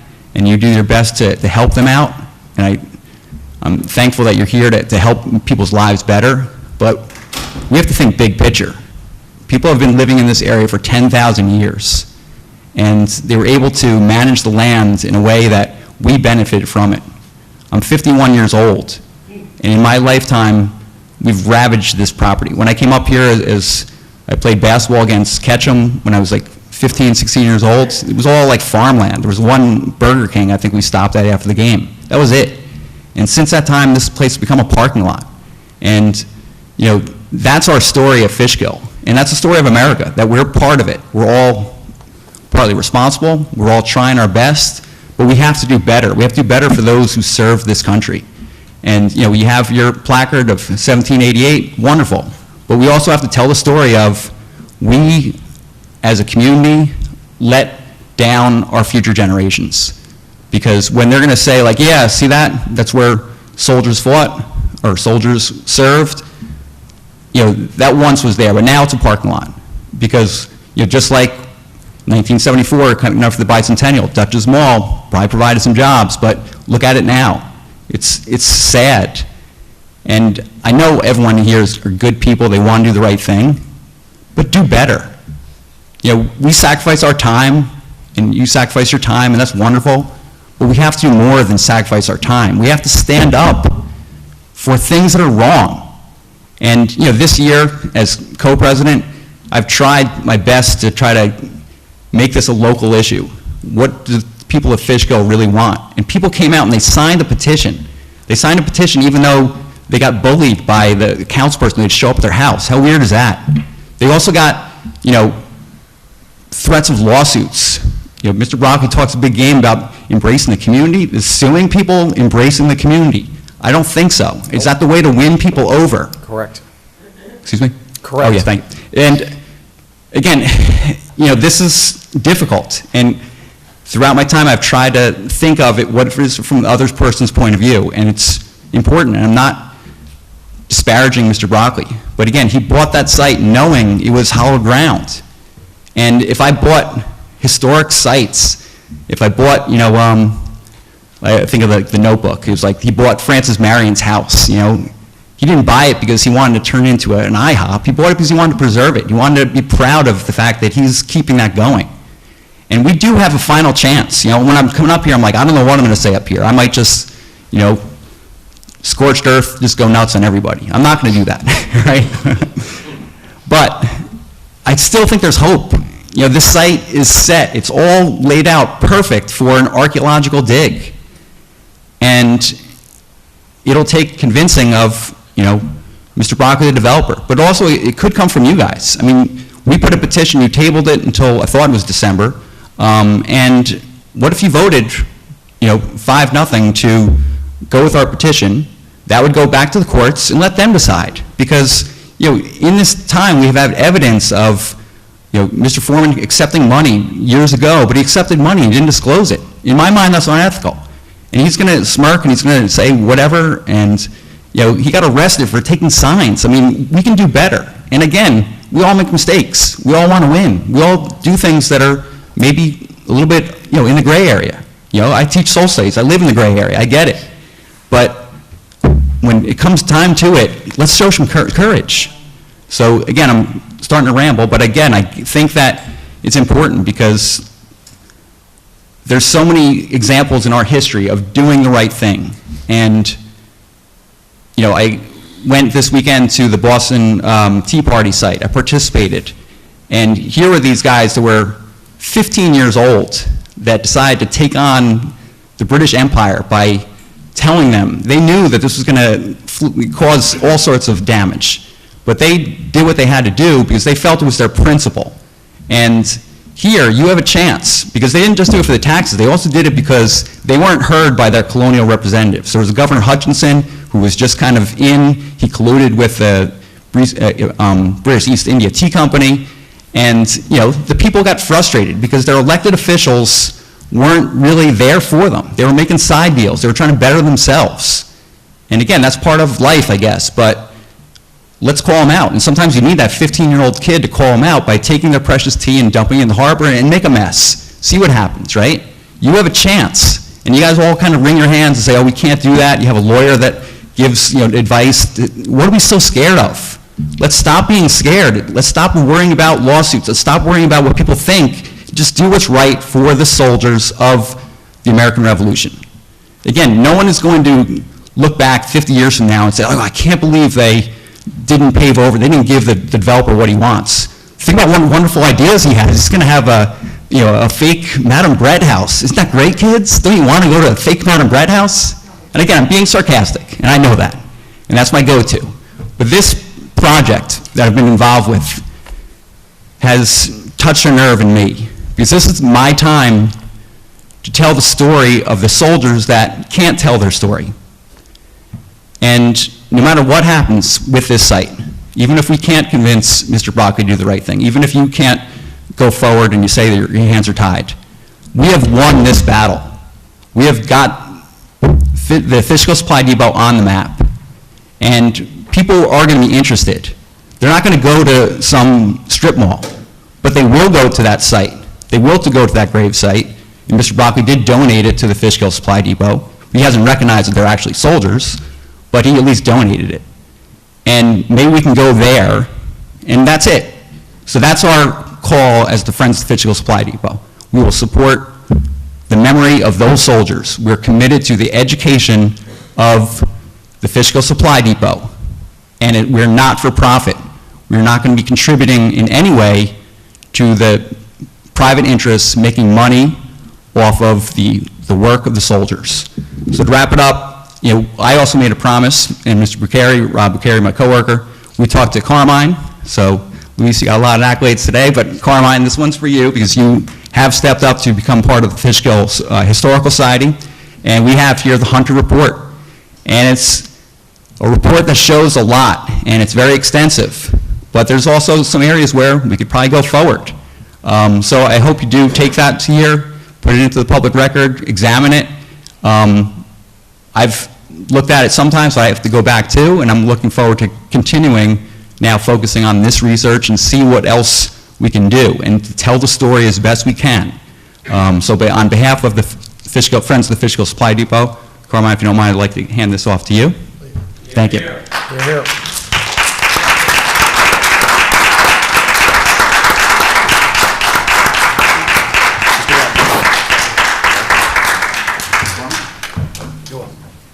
Thank you. Sir? Fantastic. Where's my shake? By the way, my name is Rob Bucari. I'm a teacher in the Hudson Valley. I've never been called illegitimate before. I'm sure my mom's gonna like that, all right? So if you want to talk about legitimacy, I've never seen a group of people like the Fishkill Supply Depot that have worked tirelessly. I can't say anything more than Keith said. I have to say, he did an amazing job. This is how we feel. And I want to talk to you guys about a legacy. You guys want a legacy of a parking lot? I don't believe that's the way people really shop that much anymore. I don't see a lot of people building these huge malls anymore.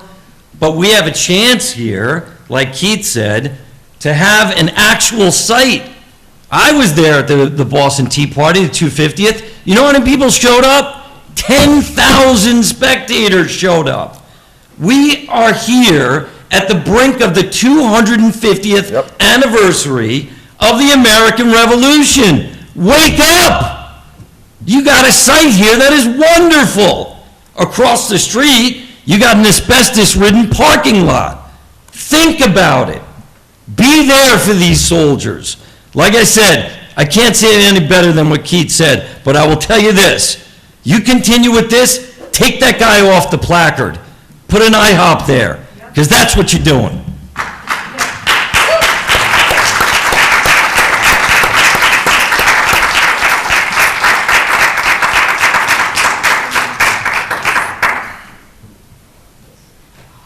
Hey, I'm Bill Sandy. I'm an archaeologist and a teacher. Boy, that's shocking news. I would say that dead soldiers are more important than dead presidents. Again, as I talked the last time, New York State requires a 50-foot setback for a cemetery. Now, regardless of who's buried there, we all know it's the soldiers. The late Judy Wolfe came up with 88 names of soldiers who died in Fishkill. And by the way, I would recommend that the next 88 streets that are named in Fishkill should be those names. Give me that list, sir. Excuse me? Consider doing that. Give me that list of names. Yes, sir. It's under the tribute page on the Friends of Fishkill Supply Depot. Okay. You'll get all the information you need about those 88 individuals. And we can't say with certainty that any one of those individuals are located on the Fishkill Finalmente property, but we can say that it's logical that many or most of them are. Now, he gave you what he called the Hunter Report. That was not the Hunter Report. That was the brief, boiled down 20-page version. The full version of the Hunter Report is approximately 400 pages. And this was the greatest accomplishment of Lance Ashworth, the former president of the Friends. He got a small $20-something thousand federal grant, a battlefield grant, And my greatest accomplishment was getting Hunter Research to do that project. Hunter Research is arguably the top company that does historical and archaeological work in the Northeast. And this 400-page book says that there are hundreds of soldiers buried on the property. Is it a cemetery? Well, you got dead people. Sure, it's a cemetery. We found them in 2007. They were later found in a subsequent so-called ground truthing exercise by Hartkin Archaeological Associates. So it's clearly a cemetery. Now, there's a guy by the name of Dr. Joel Klein who works for Fishkill Finalmente, and he said that maybe it's a family cemetery, but that kind of, it's not a valid argument because we have history in Fishkill like nobody, and if there was a family cemetery, people would be well aware of it in the historical record. But anyway, New York State has a rule that is you need a 50-foot setback from a cemetery, and I'm wondering why this project doesn't have that. If you combine the 50-foot setback from the cemetery with the wetland setback, then you have a decent piece of ground that that the children in the future can come and pay their respects to the soldiers, who gave us this country. And I'm really hoping that Mr. Broccoli will see fit to grant access to the descendants of the dead people in the cemetery, other military people, and just patriotic Americans. He did a great thing a few years back when he continued a tradition that I started, which was wreaths across America. I was sad to see this year that there are no wreaths there, and I hope that maybe he'll come around to the point of view that that should be a regular thing. Cultural heritage tourism is huge. It could do wonderful things for the town, and it's all spelled out here in the Hunter Report. But one of the things that the Hunter Report says is don't build phony historical buildings to try and make them look like they're real. Anyway, if anybody ever wants, the other thing about the family cemeteries, the ones I've been reading lately have 50% babies or children. In 18th century, children died easily. My calculation here, so if you had 2 graves, one of them should be a kid.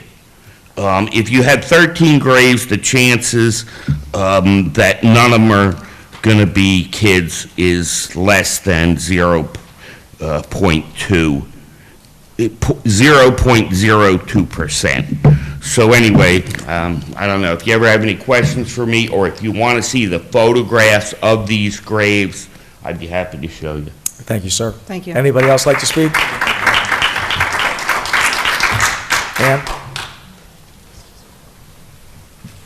Yeah, I actually just have one question, because it seems like, everybody's paved the way, so to speak. So when this doomed to fail project sits idle and empty, are we going to be staring at it for another 20 years like we are the Duchess Mall, which now is going to be potentially a warehouse? So it'll be degraded even further from fake historic buildings to a warehouse. That's my one question. So when it's doomed to fail and sits idle and empty, how many years is it going to take to clean it up? Mr. Beister?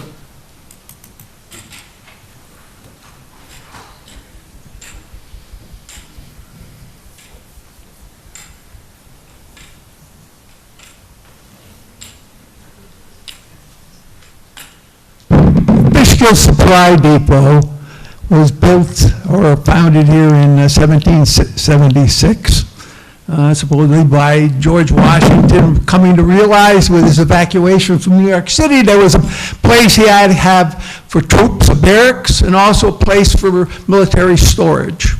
And this supply depot is described very, the best description we have is by General Luzerne, a French army that passed through here to evaluate where the Americans, how the Americans were doing in this area. And he said he used, as far as I know, depot the first time for this location, okay? And in 1974, it was put on the National Register as the Fishkill Supply Depot.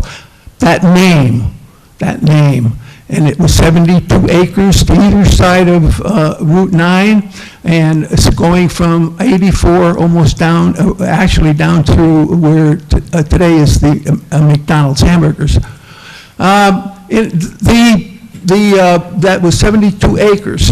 Okay, and today, it's Mr. Broccoli and his establishment have said it's much larger than that. But the supply depot is defined in the National Register as that 75-acre.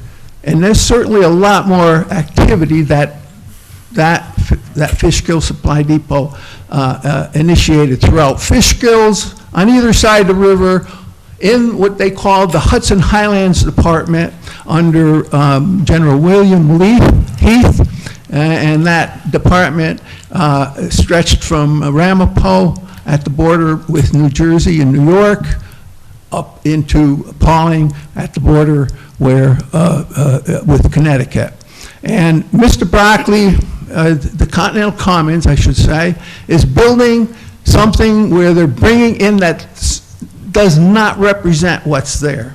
There's a soldier's burial site, and some believe, and with good reason, that there are military soldiers, veterans, patriots buried there, and it's not been proven otherwise. And that is not a creation of the Fishkill, Friends of Fishkill Supply Depot. The idea that that was a military burial ground goes all the way back at least into 1840s in the record. And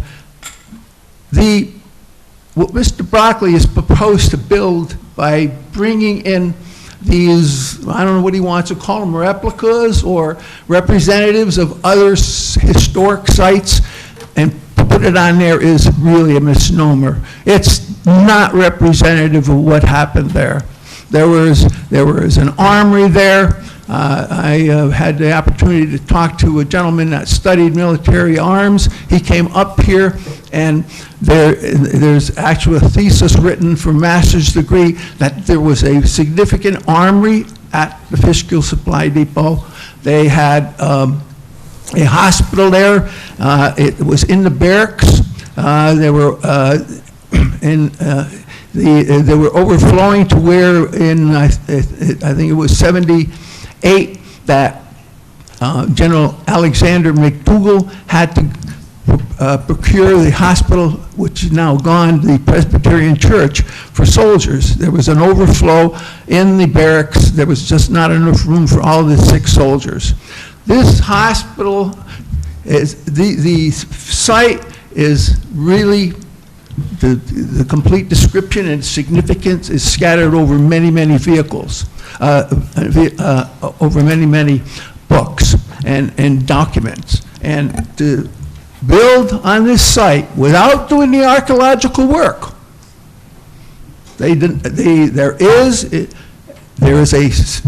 was submitted to the town board when Mr. Gerudis was still, I guess, when he was still a partner in the company that they called themselves Touchdown.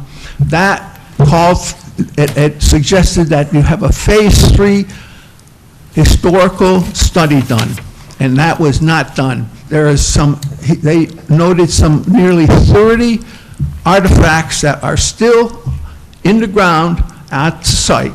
and they have not been excavated or examined in accordance with the recommendations of the archaeologists that uncovered them. And those, Mr. Broccoli, I don't know if he's going to disturb them, but there's no guarantee that they won't be disturbed if he constructs his site. And I think the town of Fishkill is losing a resource that is incomparable. It really belongs to the entire region. It belongs to all the forts on the highlands, all the forts on the Hudson Highlands on the other side of the river. Fishkill, at the time of the depot, ran somewhere. The Fishkills ran somewhere south of Wappingers, all the way to the mountains, but on the other side into Phillipstown, what later became the Phillips Patent, which later became the County of Putnam. Unfortunately, it looks like to me that nothing will be done, but I want to state on the record that there is a Patriot burial ground there. It's been recognized for many, many years. It wasn't just created, and that there are still artifacts, archaeological artifacts on site that have not been thoroughly examined. Thank you, Mr. Reitzert.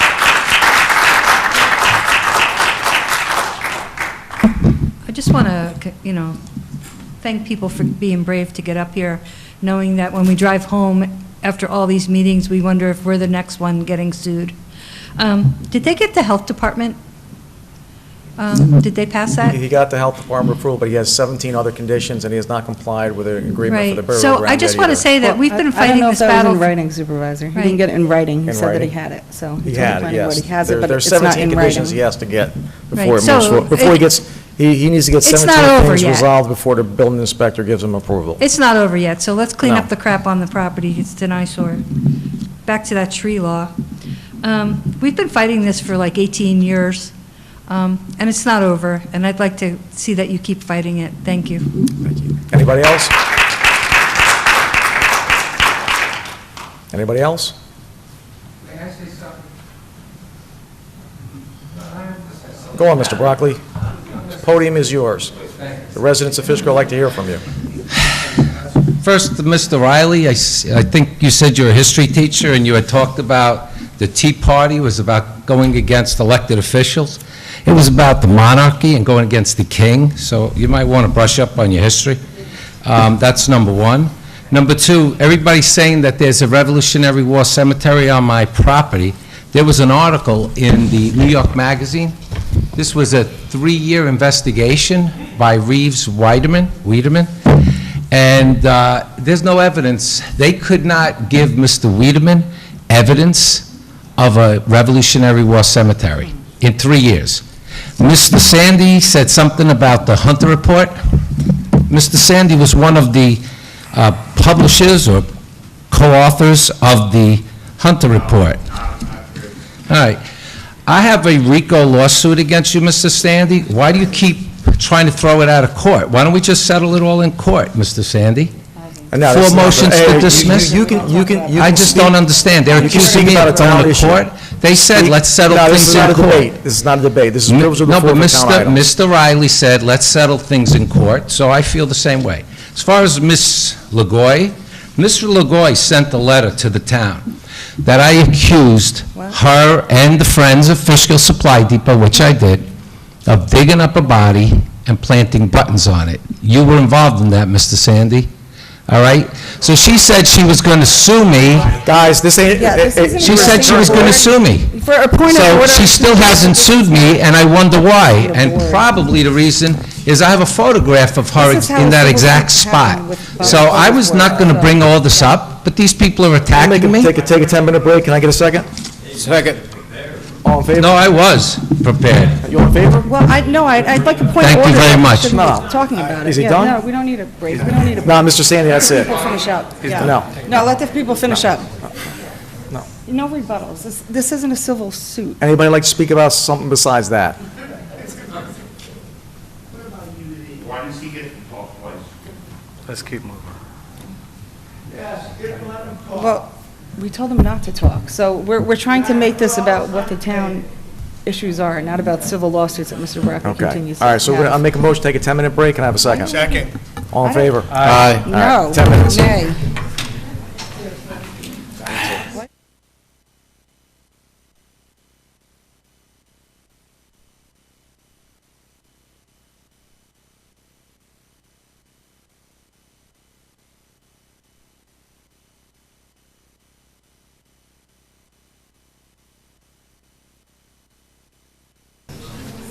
Next up is liaison member reports. Councilman Foreman, you go first.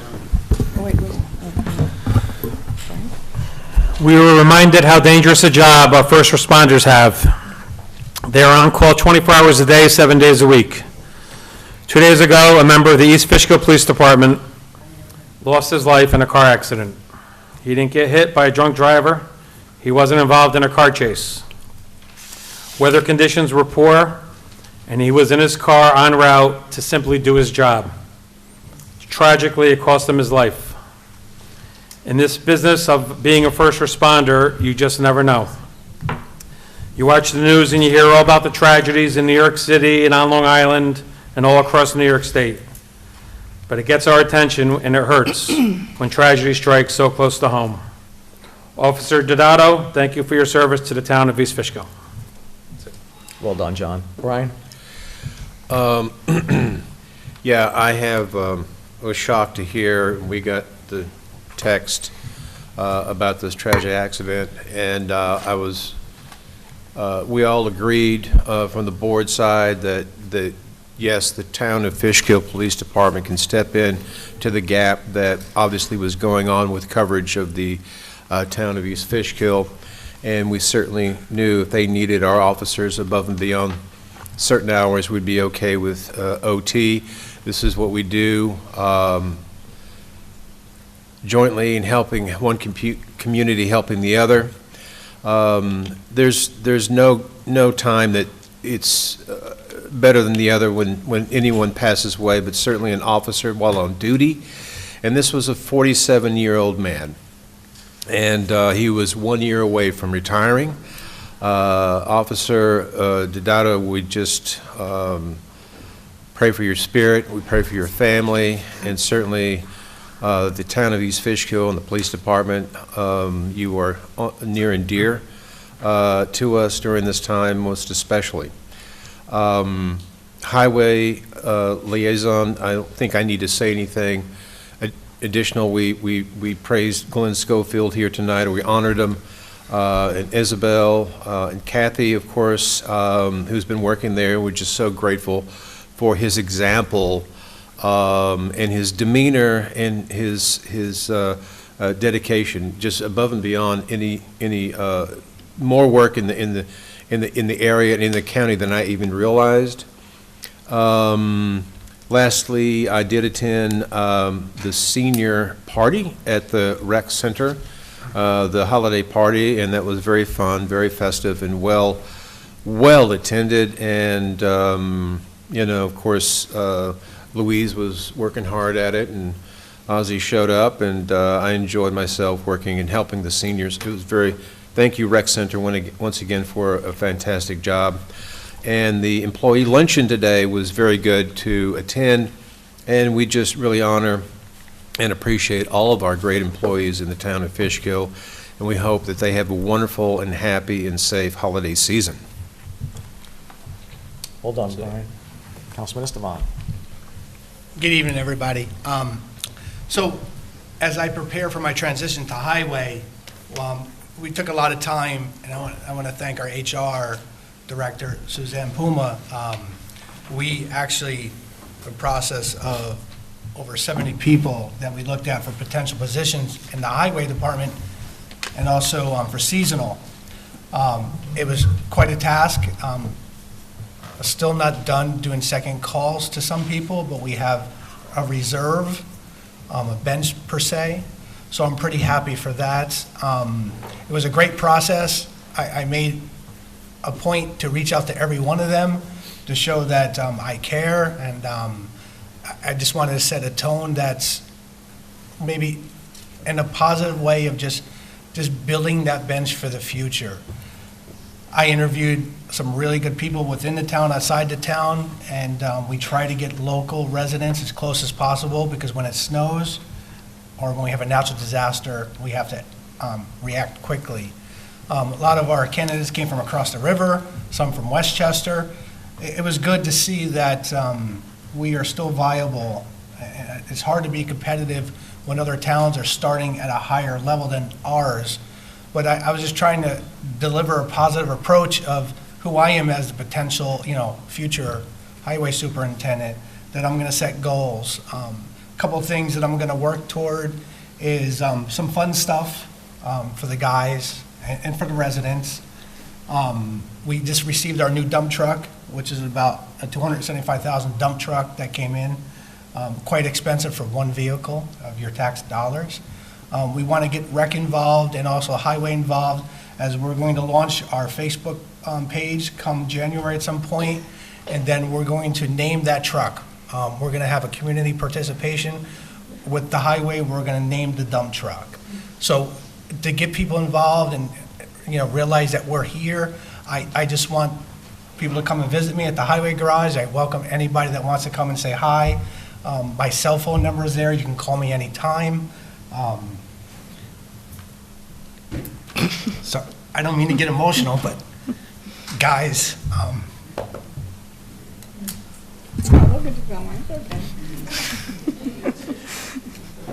so it's the Italian in me. You can't help but get emotional.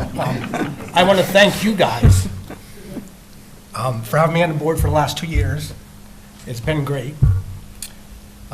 Sorry, let me catch my composure. I've learned a lot. I learned from all of you guys. The good, bad, the ugly. I always say to people, get your popcorn. It's Wednesday. I get to learn empathy, get to hear people, but, I'm here to withhold the law to the best of our ability and challenge it where it can be challenged. I love working with you, Louise. Ozzy, I challenge you all the time behind the scenes. I was Ozzy's Jiminy Cricket, I told him all the time. No, you're OJ. OJ, Ozzy Jr. And, Brian and John, like I said, it's a pleasure. Becky and Cooper, I mean everything from the heart. Moving forth, I have a lot of good plans. We are going to be doing like $1.5 million worth of upgrades in the parks, buildings and grounds. So a tremendous goal that we set to get these things done. For the past 6 months, I've been running hard.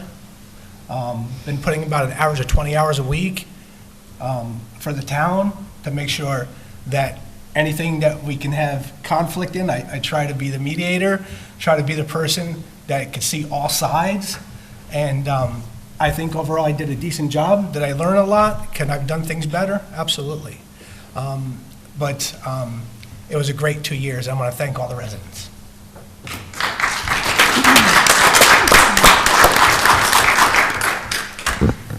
Before I start my liaison reports, I just want to thank the citizen who gave me these flowers.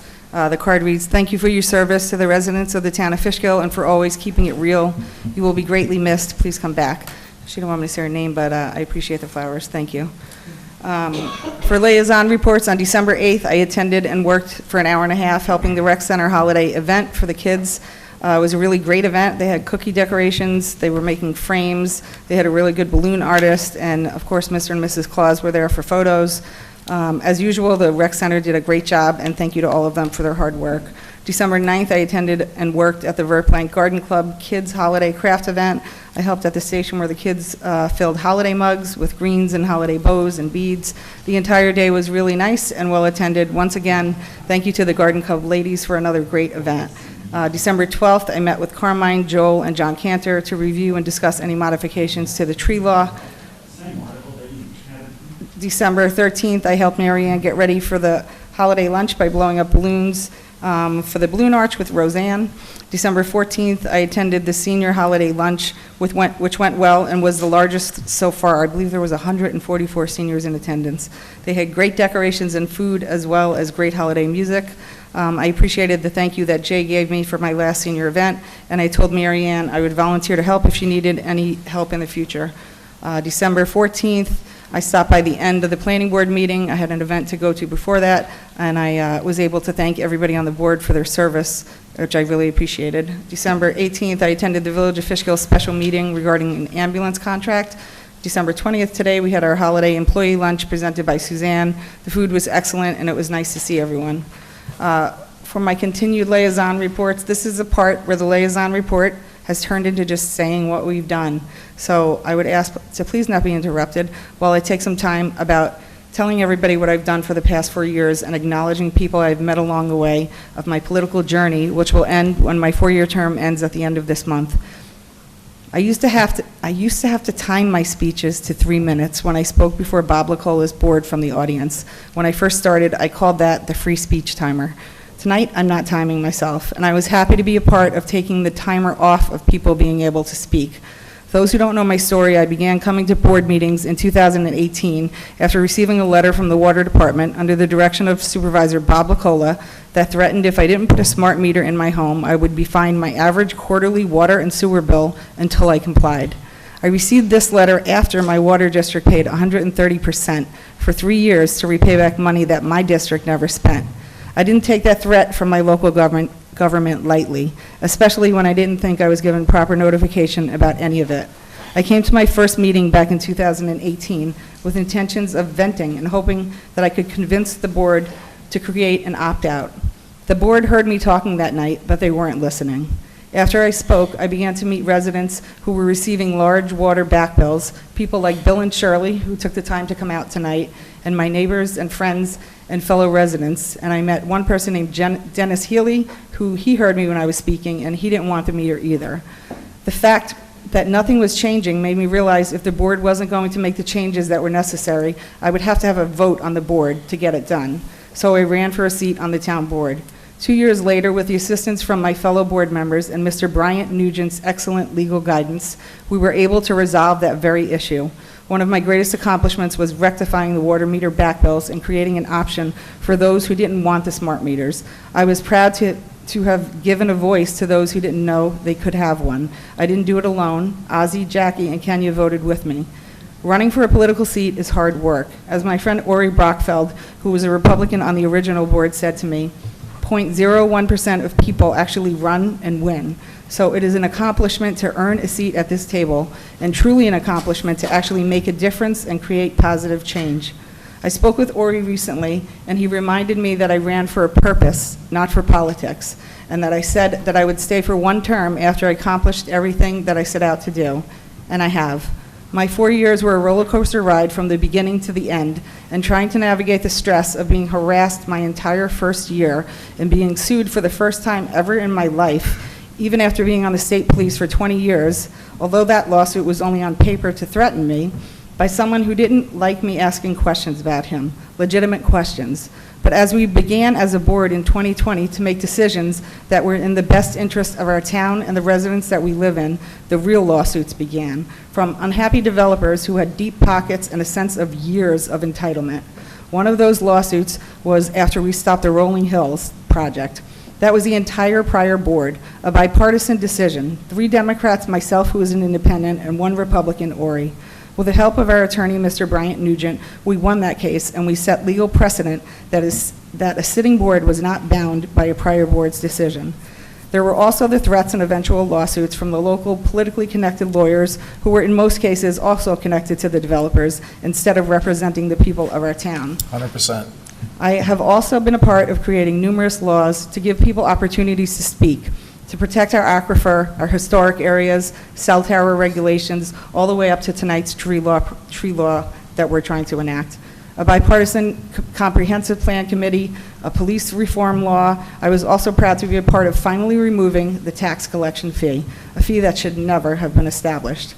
I have been a part of appointing citizens to volunteer boards, not because they voted for me, as others have done, but because diversity of opinions are important, and people should not be turned down because of their race, sex, or political party. Our current planning board and the zoning board, as well as the comprehensive committee and the police reform committee, were all diverse committees, as they should be, instead of the one-party representation that does not represent all of us that it used to be.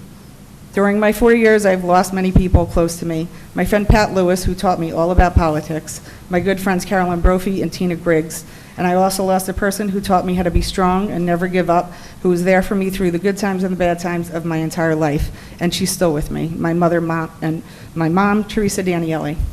But I have gained numerous friends, and I'm grateful for them, especially Kenya, who has become one of my closest friends. I believe everything in life happens for a reason, and my political experience led me to a lifelong friend who filled an empty space when I lost my mother. She also lost her mother while she was on the board. We both appreciated the impact that strong women can make in our lives. Even though these past 2 years I've been spoken down to as a woman and spoken over so many times, I stopped counting. I leave the term knowing as a woman I stood up not only for myself, but for every woman who has ever been treated that way. I began wearing yellow to represent solidarity for women in Fishkill, to remind them that they should be respected and not spoken down to. To those who say that we need to heal our town, and they look forward to the, quote, makeup of the new board, I suggest looking in the mirror to heal yourself first. I have found that our democratic process works best when it is diverse enough to represent us all, and transparency and truth, they are the first steps towards unity, something that still has not happened with all of the members on this board. The residents I have gotten to know and loved helping along the way is another great accomplishment. Whether it's helping to change the political toll list we had for decades, or helping residents at Dogwood Apartments, or speaking out for constituents who are village residents to stand with them against projects that will negatively affect the quality of their life and add to the continuing traffic problems. My phone is full of citizen friends who know how to reach me for anything, on or off the board. People like Tyrone and Joyce, Joel Smith, Larry Musso, who emails me all the time and makes me feel good about the job that I'm doing. Marie Campanella, who I wish the GOP would have run because I would have liked to work with her on the board because we think similarly about almost everything. Doreen Niragardian, who came tonight, Patricia Rogers, Kathy from behind KFC, John Hanson, Kelly off of 90, who spoke so nicely tonight, Diana Parker, Donna Lyons, Lisa Bonfiglio, Ann Lugoy, who was disrespectfully labeled a minion, but is really an activist for all things that matter in Fishkill, and to Karen Finnegan, who continues to keep Fishkill beautiful, Mike Tremper, who taught me everything I know about water and sewer, our previous attorney, Brian Nugent, and Shannon, Kathy Gambino and the Garden Club ladies, Renato, Maureen Mans, Teresa Kraft, Mary McGurry, and Russa Nanette, who I wish I could have done more for. Kelly Sierra, Silver Star Girl Scout, the opportunity to meet French Deputy Counsel General Damien Laban and have a nice brunch with him and the supervisor at the Brinkerhoff Inn. To all of my senior friends at the rec center, who I love serving meals to and hanging out with, and to my Republican friends and neighbors, Doreen and Anthony, who told me they didn't vote for me the first time because I wasn't on the Republican line. But since then, they have told me they liked what I've done and said they would vote for me again if I ran. I take great pride in knowing that they knew I wasn't afraid to do the right thing for the people as they got to know me for the decisions I made, not the political party I was in or not in. I had the honor to get to know 93 of our first hometown heroes and the families of those who passed, especially the daughters of Norman Crotty, and those heroes who emailed me well wishes like Paul Annette's. I've had the honor to be a part of creating a sensory playground from beginning to end where all children can come and play in a safe, enclosed environment for years to come, and shared the memory of that opening day with the kids from Mrs. Muller's class from Fishkill Elementary. I was also honored to speak on behalf of the supervisor at the first bipartisan naturalization ceremony in Fishkill, something I will never forget. I have come a long way with the employees of our town. It was a bit challenging in the beginning, but for the ones who took the opportunity to get to know me, they knew I would support whatever they needed, even when others wouldn't. Each of them doing their job creates what is needed to keep our town running and moving forward for our future generations, for my son and his future children. Thank you to each employee in all departments. I appreciate you all. Thank you for letting me speak today and for the past 4 years. To the former GOP chairman who labeled me as, quote, public enemy number one when I first ran, and to the small group of people with differences of opinions and continued to send me disrespectful emails, I forgive you all. Whether you believe it or not, I represented you as well. But to the majority of the rest of you, I thank you for letting me have the opportunity to serve you. To Bob and Charlie, who you will not have to hear me talk about politics anymore, and I appreciate you coming tonight. My plan is to focus on my health and to de-stress. To the ladies I met who enjoyed watching these meetings with wine and cheese, you can always watch the reruns because I doubt the meetings with the new makeup of the board will be as spicy as Karen Finnegan stated they would be without me. And this is my last liaison report of all the things that I have done. Thank you. Thank you.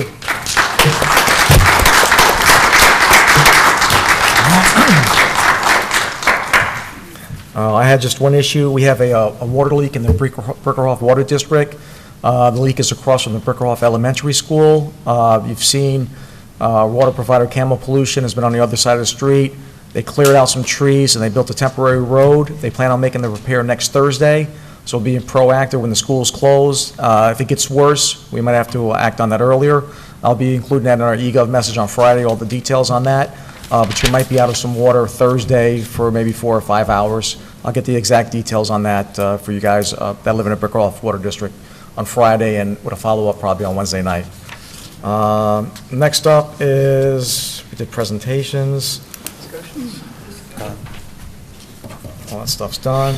The update on the water extension, we heard the update where they got their approval, but for water and sewer, but they have 17 conditions to make to get the building permit, and I'm unaware that they got the approval for the war burial ground.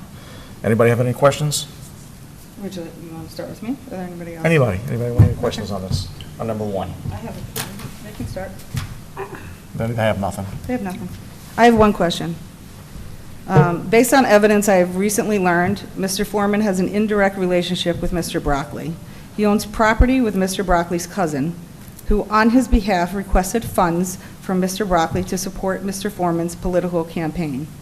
This cousin also owns the plaza in East Fishkill, where Mr. Foreman has an insurance company that he has failed to disclose to the public. Lastly, it is my understanding that Mr. Foreman and Mr. Broccoli's cousin own property together at Sylvan Lake in East Fishkill. How is this not a conflict for Mr. Foreman to vote on matters related to Continental Commons? That's my question.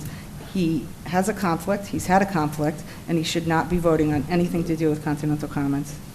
Thank you for bringing that up. Dirty, dirty. Mr. Gaba? Is there a conflict here? What are the facts? I don't know. I don't think Mr. Gaba knows the facts. You know the facts. You know the facts, John. You know who your business partners were. Because I for rent years from and years Dominic's cousin. And years. No, so I'm not gonna, this is my last meeting, so Yeah. I'm not gonna entertain your loud, obnoxious, sarcastic responses to So me. Steve asked you I'm what the just facts going- I'm are. speaking still. So I'm just gonna tell the public what I've learned. There is a conflict here. I have done the evidential research, as you sarcastically once said to me months ago. Do I know what evidence is because I was a state trooper? I absolutely do know what evidence is, and you know that, and the people who read the newspapers know that too. But the important point here is that your connections to Mr. Broccoli's cousin, you have a business relationship. He asked that cousin to donate money to your campaign. You failed to tell any of this to the board, and you voted on it. I don't really think it gets any more crooked than that. What And the campaign are you fact- talking about? I'm not done. You well know who gave you money and when, and the fact that you continue to not be transparent about where you legally reside is just an added fact, and you know that because you refuse to show a lease, to show canceled checks that you truly legally reside here. So I've stated the evidence to everybody out there who's listening. You don't want to be factual. I can't do anything more. Everybody out there in the audience, if you want to move forward with anything else, feel free. I don't think you should be voting on anything to do with Continental Commons. I don't think you should be voting on anything that has to do with insurance, since you gave your prior friends insurance contracts from our town, and you have a lot of differences and things that you shouldn't be voting on, and quite frankly, you shouldn't be on this board. So, I mean, if you want to do the right thing, I would suggest you resign and go back to East Fishkill, but that's up to you. Okay. Are you done, Louise? I'm done. You get a rebuttal if you want. Well, first of all, you've been talking about me living outside of Fishkill for an entire year now. You have no evidence that I am, which is nonsense on your end. Okay, so... Total nonsense. Okay? I'm going to ask the town attorney if there is a conflict with me and Mr. Broccoli. He doesn't know the facts. He doesn't know the facts. Yeah, George Guys, let's stay calm. Well, so let's ask. Let's get it on the table, Louise. Well, John, he doesn't know the facts. You would have to give the facts to the public. That's enough. All right, but when I just That's wanna- enough, Louise. No, but I'm almost done here, so I can have one more wrap up. Yeah, for what one you more. said. Come on. Yeah, John, again, so disrespectful. Guys, come The on. yellow just, proves the fact that you were so disrespectful to women, but that's I know. besides the fact. You brought the police to your legal residence in East Fishkill after you had possession of the signs Incorrect. that you stole. So Incorrect. I'm just going to Guys, say. point of No, order. No, he asked a question, and I'm We saying don't it. understand. You- Louise, let him get a rebuttal. Let's move No, on. I'm saying it.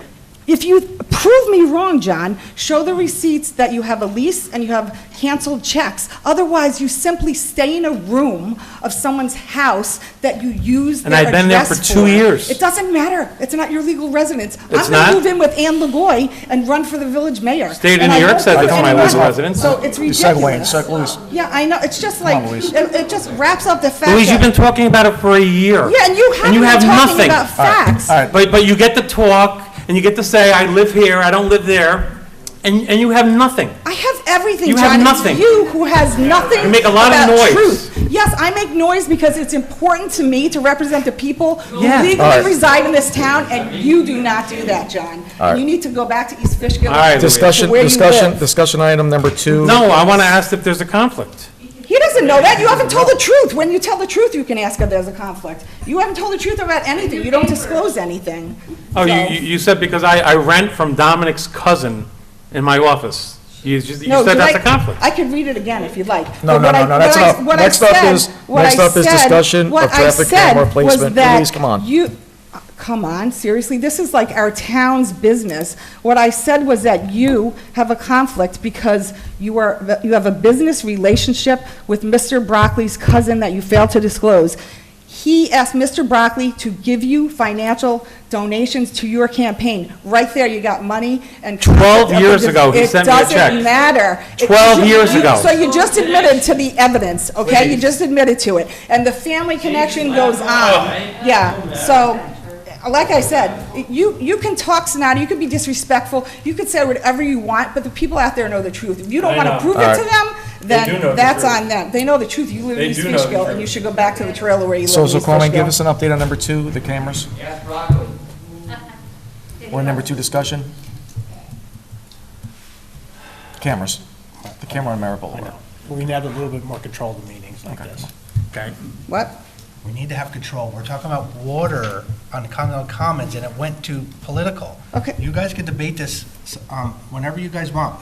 Take it up the residents' Carmine, time. it's not Listen, taking up time. You I like call to a be- point of order. I know, but you like to be I don't- the I don't- person who does it. It had everything to do with that first discussion, so I had the right to ask it. We talked back and forth, so, but now to like downplay it like we shouldn't talk about it is a little annoying. not- So not- we're not done with that. underneath And let's go on to the second point, but don't tell me that we shouldn't have talked about it because that has everything to do Carmine, with the you first open it up thing. again. Yep. So you let's did go, it let's talk again. about the cameras for Merritt Boulevard. Yeah. Let's go. Give us an update on the cameras. Give me 1 second, because If you're gonna say it Take your again, I'm time. gonna rebut right I'm not back to saying- you. Okay, thank you. All right, next up is discussion of traffic camera placement at the intersection of Merritt Boulevard and Vanderbilt Way. you started talking about it, something. Thank you, Louise, for bringing that up. Appreciate it. Thank you. Okay. So discussion of traffic camera placement at the intersection of Merritt Boulevard and Vanderbilt Way. We had a fatality at that intersection a couple of months ago. The residents of Fishkill of Merritt Boulevard asked if we can do some more safety for them. I'm going to be introducing a local resolution to add a couple stop signs, and they also mentioned a camera. As soon as I started talking about a camera for safety, Carmine jumped right in and said that there's some of these cameras that also do weather. and that's his expertise, and I'll segue to Mr. Carmine right now. So just to make sure everybody's clear on what this camera is, it's a dual purpose. It's a camera that will do photos every minute or 30 seconds or whatever we set it at. If we hardwire it, we can actually do it more often because it's on a solar powered, so it's based on how much sunlight we get, depends on how often we can actually take those real quick photos. So this product will give us a camera view of the intersection and also give us weather data. The weather data will, we can log into it, we can share this with other municipalities, we can share it with our police, whoever we give access to can log in and actually see the camera live, and actually at that point can take a live photo, or I can see if it's snowing, raining, and once you set the alerts, it'll tell you once it sees the first snowfall, once it sees the first raindrop, and it will give us an SD card that we can take out if we need to use it for evidence, for a traffic accident, or if the police find that they want to identify a car that maybe went through the intersection. So this camera is a dual purpose, and it will solve several issues with regards to what the supervisor wants with traffic. And what I like is to give ways of looking at, identifying snow issues. For instance, it'll tell us the road temperature, the atmospheric temperature. So it'll tell us if we need to pre-treat roads or if we should not pre-treat. So there's a lot of technology with this website, with this traffic camera. Anybody got any questions? I love the idea of this, and I really appreciate it so much, and I love the idea of getting one and testing it and sharing it with the school system.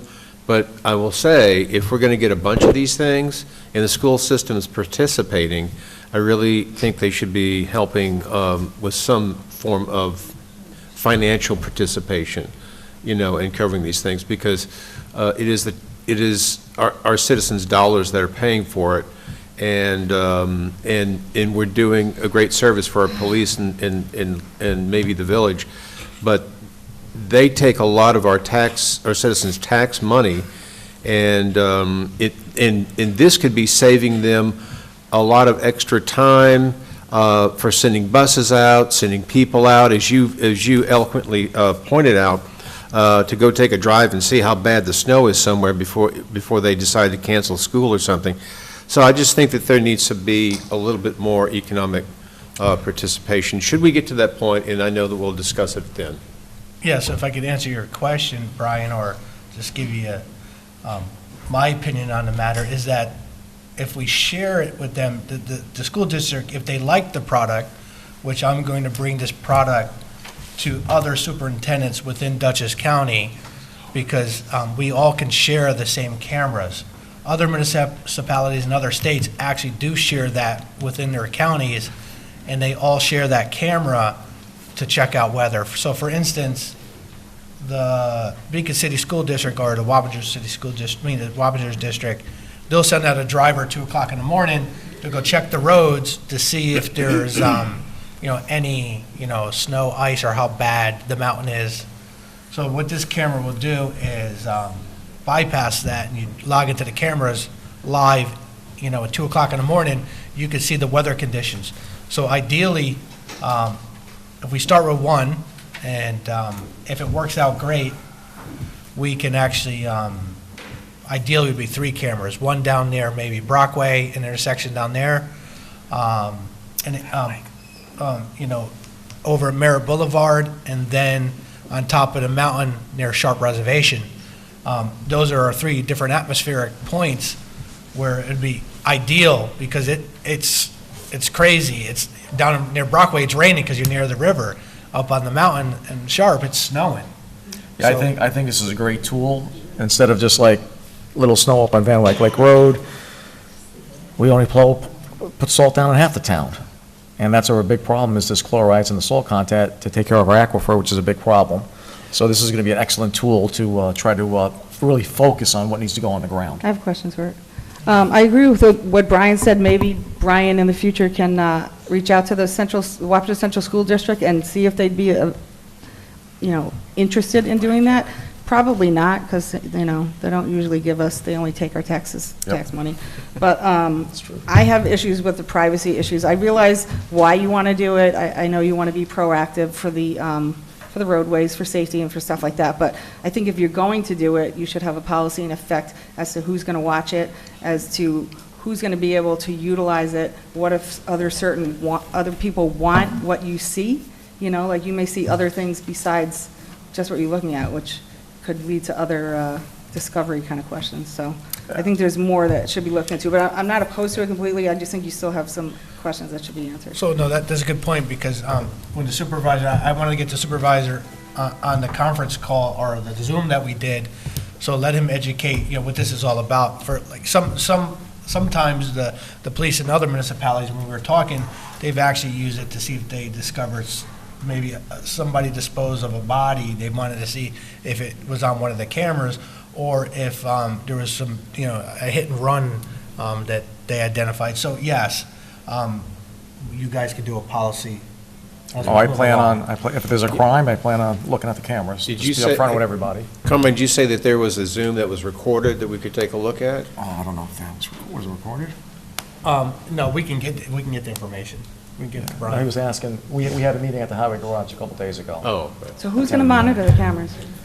So how the cameras go is that I will have login, the supervisor, and if any town board members will, and the chief. Cool. But I think it's new, and I think it's innovative, and I think these are good things for the town, absolutely, going forward. But I'm kind of curious about the privacy thing, too. So, I'm looking forward to just taking a look at the whole thing. Okay. All right, number 3, discussion of maternity leave. We're not ready with that, right, Louise? I'm not ready. I was ready with it. Apparently, the labor attorney isn't ready. I don't know why that title wasn't changed, but it's leave of absence. No, that's not it. It's real, we're talking about real maternity leave for employees in the town. Yeah. Let's put that on the reorg meeting, the first meeting in January. So, Ladies, about the. I don't think my question was answered, but I think so. If you guys want to look into more, Sharon told me that there used to be a policy where people could donate money into that to have it. So if maybe. You got 11 days left. No, not me. So you can poll everybody who works here to see if they want to do that. If not, I think what the labor attorney suggested to us is not really much more than what we have. So you might want to dig into it a little bit more and see if there's anything we can do further. Okay. Yeah, how about the second meeting in January? Second meeting in January, back. Yep. All right, next up, discussion of the authorized dollar ride. It's pro forma. Everybody okay with that? Yes. Next up, discussion to reimburse a resident for property damage. They had a sewer backup that led into a backup into the street. Camo pollution. Mike Tremper recommended that we only reimburse them for half. I'm okay with that. I'm good. I'm not. John? I read the emails. I kind of agree with Louise that it's going to set a bad precedent, but I think 50% is probably fair. Carmine? I just, and we did this with water too. We did some reimbursements in here, but my thing is that where do you say, okay, the residents have to take ownership in what they do too, and you do one, where do you stop? Well, that's my concern. So, also, my concern was he was supposed to notify Camo, so Camo would have then went out and properly snaked it, I believe. He didn't know that he had to do that, but he still didn't follow what the procedures were. We don't really know that he actually snaked it all the way to the road. If you read Mike's email, he said, I can't really tell one way or the other. So for myself, I don't think it's a good idea. I think it's a bad precedent. I understand the guy had to spend $700. Our amount doesn't even equal half. I don't know where we got the true amount, but I would like to help him, but I don't think we should, because I think then we'll have other people wanting to do the same thing, and it might be a lot more money, and I don't think it's fair. Okay. Mr. Supervisor, I think that if you feel it should be done, it should be done. I'm voting yes. Just like when my guys hit a mailbox plowing, it's the law that I don't have to replace that, but you better believe I'm going to replace some of those mailboxes, okay? it's PR. Thank you, Just thank you for one thing on coming. that, Mr. Supervisor, if you agree to make the payment, it should be conditioned on them giving a general release. I have that. Sounds good. I have that for the car accident. Great. Yes. Next up is the 3 employees for highway. I'm good with that. Everybody else? Yes. Next up is the coach scorekeeper for rec. Everybody okay with that? Yes. Number 8, local law repealing Chapter 140 and reenacting the same to include the regulations for tree preservation. So we have to get rid of one law and put another law in, right? Is that the gist of That's that? exactly what you're doing. Everybody okay with that? Yes.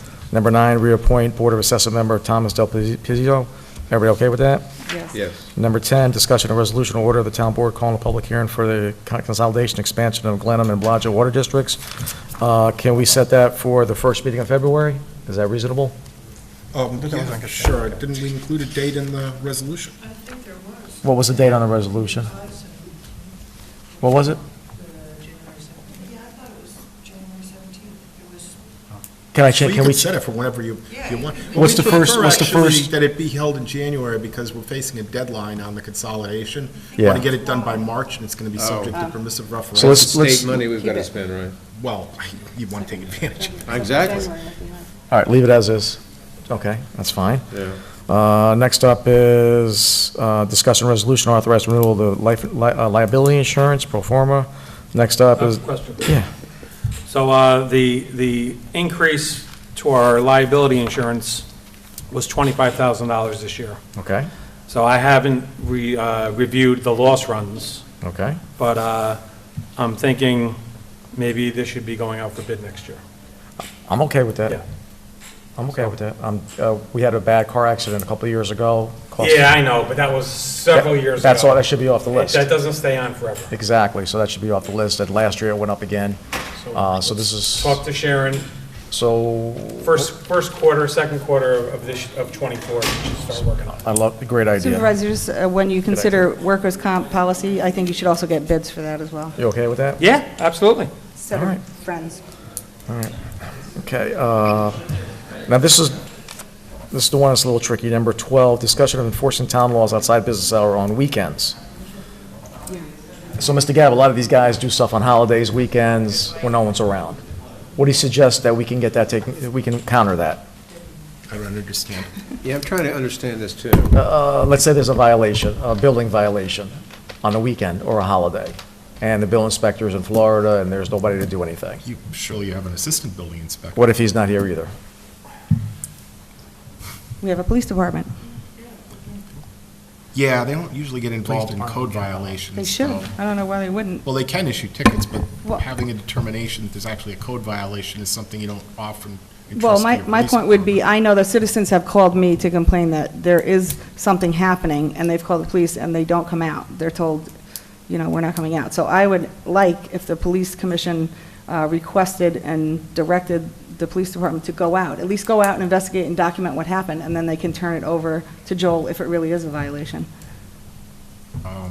I suppose that's possible. It wouldn't result in a violation being issued. I mean, the other alternative would be you'd enter into an intermunicipal agreement with some surrounding municipality to have coverage. I'm not going through all that. Figure please go out. What do you want to do, Louise? Well, I just suggested, I think the police should go to any call, whether it's a violation or not, they should go and document it. Whether they want to issue the appearance ticket or not, what happened should be documented and then turned over to Joel or his assistant the next day or whenever they want to follow up on it. So I suggest is just like if I have a call for a broken water pipe on one of our roads or something, I have somebody set up as on call. So I would have my worker supervisors set up as on call, and what I would do is you would have your building inspector and deputy building inspector. You have them be on call just in case as the go-to person when there is a violation and they need to respond to it. Okay, you guys okay with adding a stipend to do that? I think that's a worthy idea. I think that's a worthy idea. I know. Nothing else, we should at least talk to the department and figure out. Yeah. Can you talk to Joel about that? Yeah, so what you do John is will be on implement every other month. One is Joel, other month could be, Rich. Yep. And they go back and forth. Or we could just have the police department that wouldn't cost money, have them go out and document it every day. Listen, that could be a possibility too, John, right? But they could, the police document it, But they don't have the authority to They do have the violate authority to do because it. they don't know the codes. Well, They have their that's, that would be my question too. What Carmine said is like, so they document, but how do they know what they're documenting? They have our And then- code. But if one of our inspectors isn't there to say, yes, that's a violation, Let me have a meeting with Joel. yeah, I mean. I would not have the police give them violations. I didn't say that, yeah.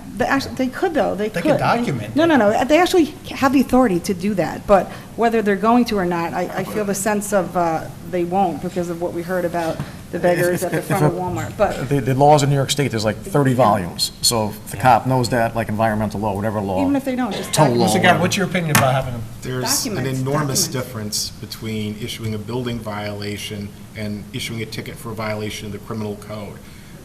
You don't want your police issuing stop work orders or Right. trying to make some summary determination they're going to hail somebody into justice court.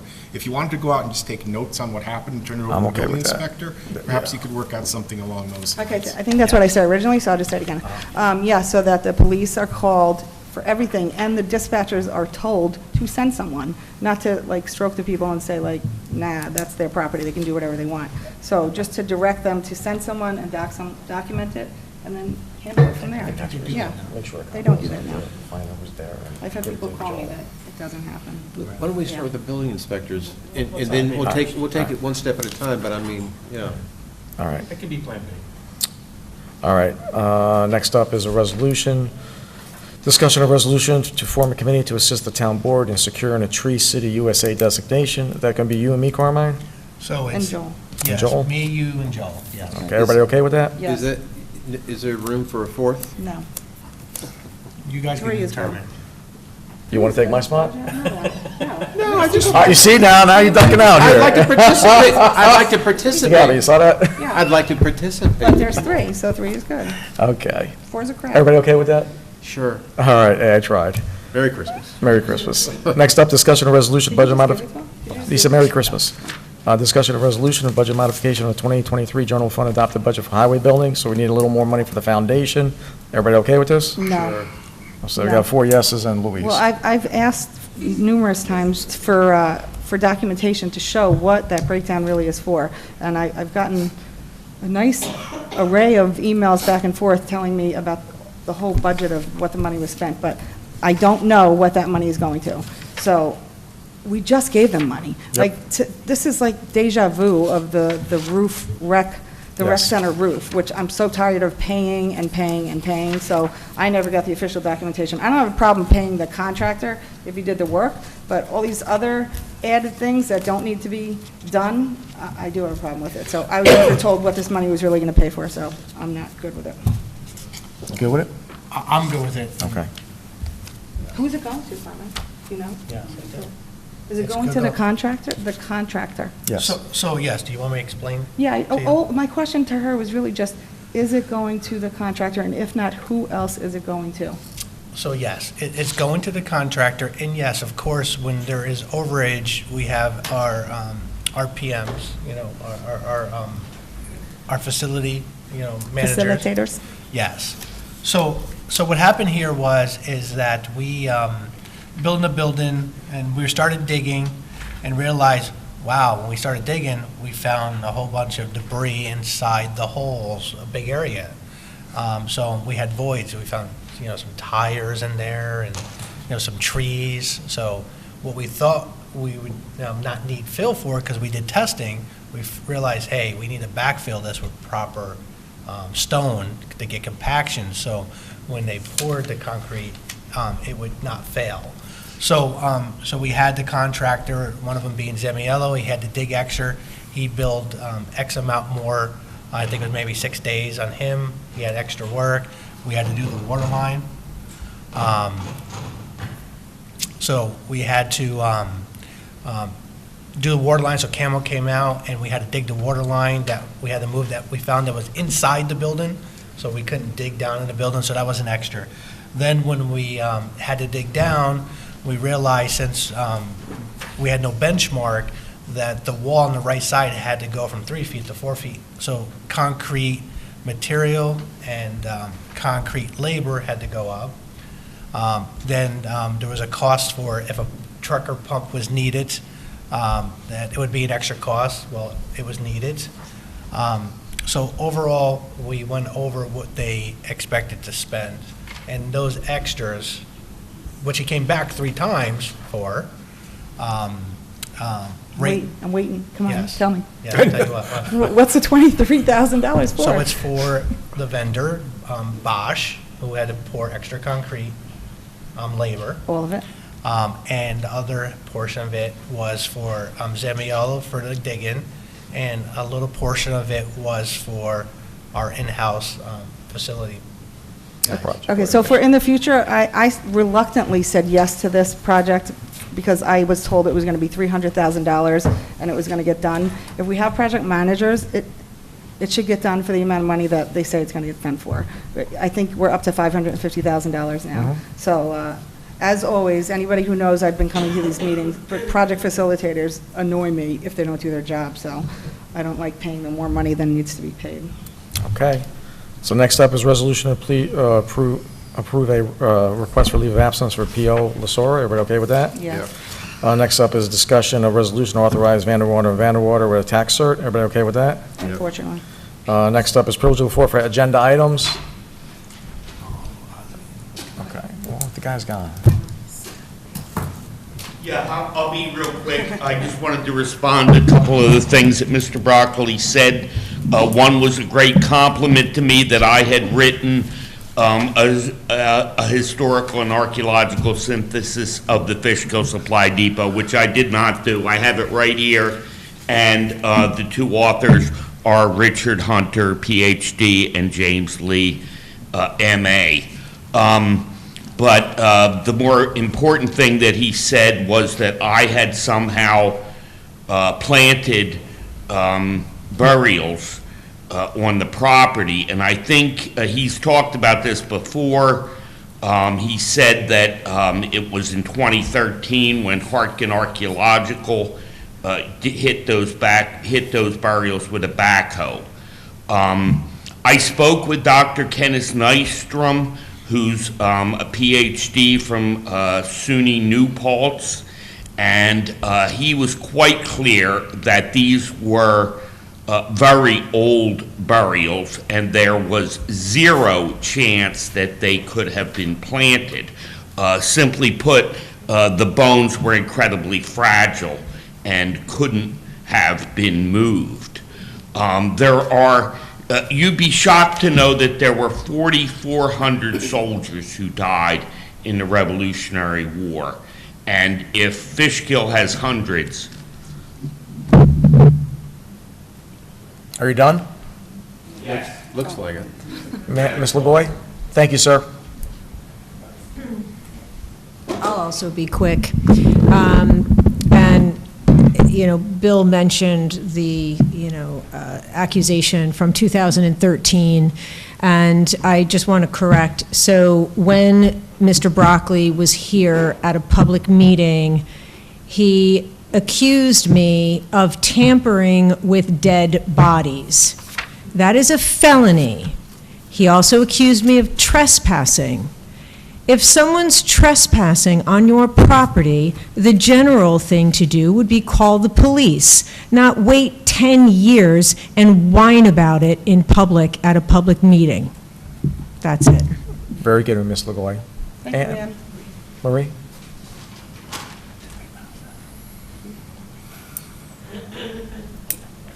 Good evening. I'd just like to address quickly the issue of the camera. I have no issue with the camera. My problem is the monitoring, and I just want to be sure that I heard correctly. Okay, we'll be using it for the weather, okay, which is a great idea, and take photos for traffic purposes. My issue, again, like I said, is the monitoring, and I heard you say it would be the supervisor, the town board, and our police chief. Is that correct? And the highway superintendent. And the highway superintendent. Is that? We have yet to buy this and set it up, but that sounds pretty reasonable so far. That's what's being talked about. Yeah. Yes, Is that who is going to monitor it? Yes, we could narrow that scope, too? No, I don't plan on looking at things. I have no issue with the supervisor, highway superintendent, or the town board and the police chief. Law enforcement, definitely, it's a safety issue. I just want to be sure that people have routines, okay? You go in and out all the time. You could follow. Louise was a state trooper. She understands, and you all do. People have routines. And anybody looking at that can pick up on somebody. Going in and out of development. I mean, that's my issue. There's no public use for this thing. Okay, that's what I want to be sure of. None. Yeah, None. I'm a Public use. privacy individual myself, so I'd be Yeah. very concerned about that. Yeah, I mean, listen, 79 years old, what am I going to do? I go in and out of the development. I mean, Great, really. Kelly. But She the does. idea is, people pick up on that if it's to the public. And I'm not the only one in there.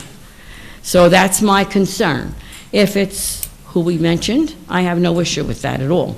But I just want to be certain that I heard correctly, that that's what you're looking at to monitor it. Well, as we buy and develop and test and then set that policy, you'll be hearing that and you'll be assured, Okay. you know. All right, that's my thing. And I'd like to wish Louise, best of luck to you. Thank you, Marie. Thank you for your service. Thank you. Carmine, thank you very much for your service, and I know you will do a very good job as highway superintendent. Thank you. Anybody else? Kenya? We're winding down here. So I just had a question about ID, the number 4, which is 9029, about the discussion of authorized Dollaride and an amendment and extension agreement. Like, what is that? Like we did every year, we just renew it. Oh, so it's going to continue without Yeah. any change, right, because I created. That's yours, yeah. Right, It's I want to continuing. make sure. Yeah. My mark is still there. Good job, Kenya. Thank you very much, Louise. And then number 12, ID number 9056, discussion of enforcing town laws outside business hours and on weekends. So what I find to be some of the concern is that when citizens get up here and tell you that they have conflicts with certain people and those people are leaders in the community, if we make those same people the enforcer or the on-call person, certain citizens that already had conflicts with these leaders in the community will not feel like they're being serviced properly or appropriately. So we have to take that into consideration. I don't know, I think with some residents and some of the town leadership, there needs to probably be some type of mediation to try to bring people to a point where they feel respected and heard, right? And at the same time, doesn't mean that you're caving to what they want or what they need, but that you're listening to them, like listening to both sides. So I think that the challenge is leaving the current administrators in charge to do this after hours thing, because for some residents here in Fishkill, there are some concerns, and their concerns, I'm not validating their concerns, I'm just saying that those concerns exist. I think what I heard Louise say, and I could stand to be corrected, is that the police are there to not actually say whether or not there is a violation, but to gather whatever the information is, the complaint is, bring it back to the building code enforcers, and they serve as a median. But once again, I'm going to say that if we begin to bring police and community together in a way where people feel comfortable, safe, speaking about issues that may not be to the heart of every person, but just to the heart of the person that's being affected by that issue, I think that we'll be in a better place and space. There is a reality that not all places have good relationships between community and police. I have to say that I have a good relationship with the police here in our community, so I'm not speaking negatively against them, but what I will say is that that's not every person's experience, and so therefore, once again, sending the police out may not be welcomed in some people's homes because they had bad experiences. So again, there should be some type of mediation between that community person and the police, so that there's an understanding that whether or not I like or dislike you, whether or not I believe what you're saying or I don't believe what you're saying, you're going to get your fair shake, so that this way people are more prone to actually do, the right thing. So that's my 2 cents on those 2 matters. Thank you for your time. Thank you. Anybody else? Ms. Mann? Sure.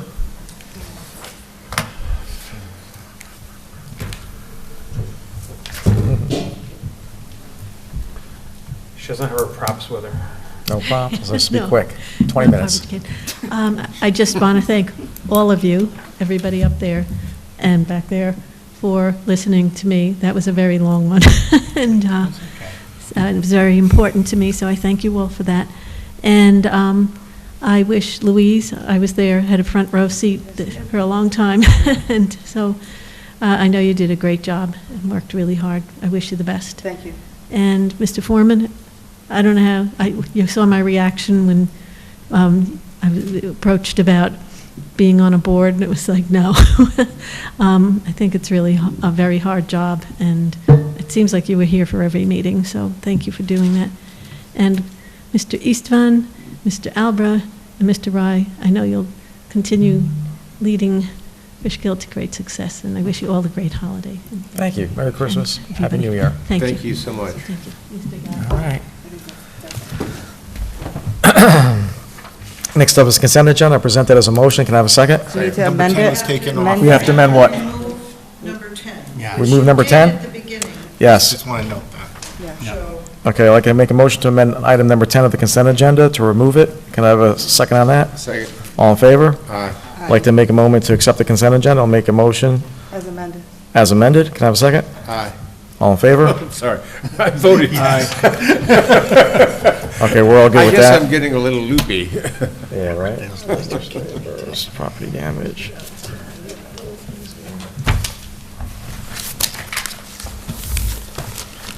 The first resolution to authorize reimbursement of a resident for property damage. Now therefore be resolved, the town board as follows. Section 1, the town board hereby authorizes the reimbursement of a resident for the payment amount of $375.50 as attached hereto, conditioned upon the receipt of general release from the resident. Section 2, the town supervisor is designated hereby directed to take any action necessary to carry out the provisions of this resolution. Section 3, the resolution shall be effective immediately. I present that as a motion. Can I have a second? Second. Brian? All in favor? Aye. I abstain. 4, 1 abstention. Let's save this one.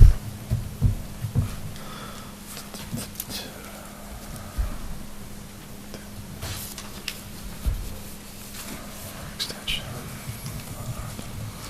Auction proceeds. I can't find that one. The resolution. Number 2.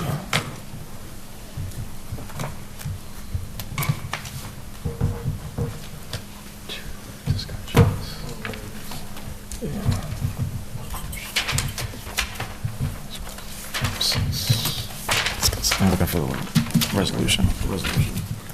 That's mine. That's mine. Yeah, give me your copy, please. I think this is it, right? Is this it here? Okay, there's 9062. 16B. 16B. Resolution, I'm sorry. ID 9064, resolution authorized modification of 2023 adopted General A Fund budget for highway building project. Now therefore be resolved, the town board of the town of Fishkill hereby amends the 2023 General A Fund adopted budget as stated herein. I present that as a motion. Can I have a second? Second. All in favor? I abstain. Abstain, 4 and 1 abstention. All right, now we have items for special consideration.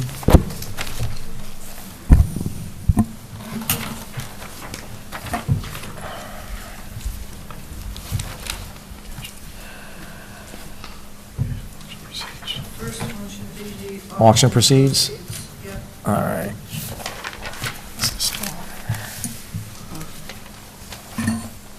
So the first one will be ID number 9072, resolution authorized modification of 2023 General A Fund adopted budget for auction proceeds. So this is about $21,000 that we're going to be getting. Now therefore the town board, now therefore be it resolved, the town board of the town of Fishkill hereby amends the 2023 General A Fund adopted budget by a total amount of $21,000 as attached. I'll present that as a motion. Can I have a second? Second. All in favor? Aye. Next one is the ambulance contract. ID number 9073, resolution approving the contract for ambulance service.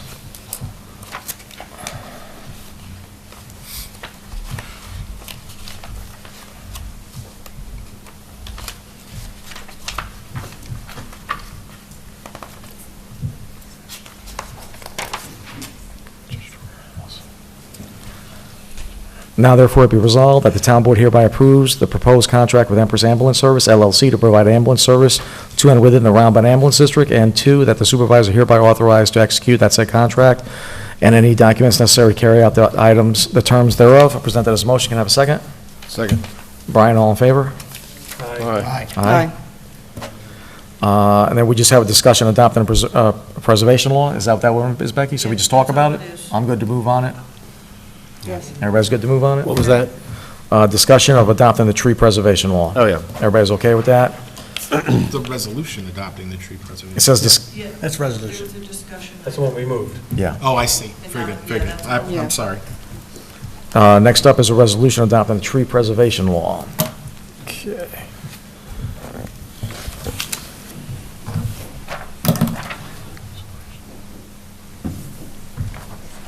Whereas ID number 9085, whereas the town board has before its consideration a local law entitled "A Local Law Amending the Town Code of the Town of Fishkill by repealing Chapter 140 Timber and Harvesting and reenacting the same to include regulations for tree preservation, and whereas the following do notice the town board held a public hearing on the proposed local law.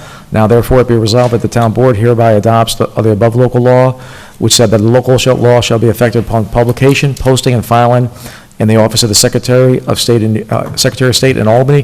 Present that as a motion. Can I have a second? Second. Louise, all in favor? Aye. Aye. Now, number 5 was to remove from consent 8873. We have to vote on that? You already did that. You That's just done? did that, yeah. Okay. Final version is correct. So we're back to the agenda. That's it for items for special consideration, new and old business. We ready? Okay. Brian, anything new? I have a huge list of items I want to start working on for 2024, but they'll be discussed later. I'm excited for the new year, and our limited board, I know we're going to work very well together and get a lot of great things done for the town. Thank you. John? Nope, just wishing everybody a Merry Christmas and a Happy New Year, and wish Carmine the best of luck on the highway, and Louise? Our ratings will go down on Wednesday nights. Yes, they But, will. They absolutely will. They'll go up if you go back to East Fishkill, though. Okay. Thank you. Carmine, I never said good luck over there, and I enjoyed working with you so much. And Louise, I'm going to miss you too. I don't know about that. Oh, I am. You go, Brian. I don't know lie. which way. I don't know which lie. way. All right. Carm. Like I said and I got emotional, and I apologize. Yeah, You know, it's Italian in me. That's right, that's Hey, right, listen, that's what can I right. say? It's good. I'm a very emotional person. So we are going to launch our, Ozzy's laughing behind the scenes. We're going to be launching the Highway Facebook page come soon. So please, that'll help give updates when we're going to be working on specific roads, or if we got to close a road. If there's any emergencies, we'll even launch a weather forecast, since we implemented WeatherWorks as our weather provider. They have 21 meteorologists on staff, so we'll be launching any alerts or any potential floods coming, or any, all kinds of information. So please, once I launch it, I'll be asking people to like it, and like I said, we're going to start sometime January is have the residents help name our new dump truck. Outstanding. Yeah. Yeah. What is it, 275? No, it's more than that. No, the dump truck is $275, and Name it Dumpy. Yeah, name it expensive. Humpty Dumpty. And our regular plow trucks are about 300 Oh, my plus. God. 325. 350, Yeah. 325. I think we should put a cap on how much you can spend from now on. Well, he's not on the board anymore. Louise? For new business, I just want to wish Carmine good luck in his new position. I know you'll put 100% into it as a highway superintendent. You did a great job on the board, even though you didn't stay for years. I enjoyed working with you and getting things done, and I know that together we got things done, so you'll get them done in the highway. Also, for Councilmember-elect Greg Tatino, I have faith in him and look forward to him working along the supervisor in my seat. When you see an empty seat, it's because of Carmine, not because of me. So Greg has taken my, yeah. But I love you, Carmine. You did a good job. That's wonderful. We're not done yet. What's next? We're not done yet, because the next town board meeting is January 3rd, Oh. and I need to go for a 5-minute executive session, personnel matter. Personnel matter, 5 minutes. God. You guys can wait for 5 minutes, I promise it'll be quick. Wait, are we voting on something? No vote. Oh.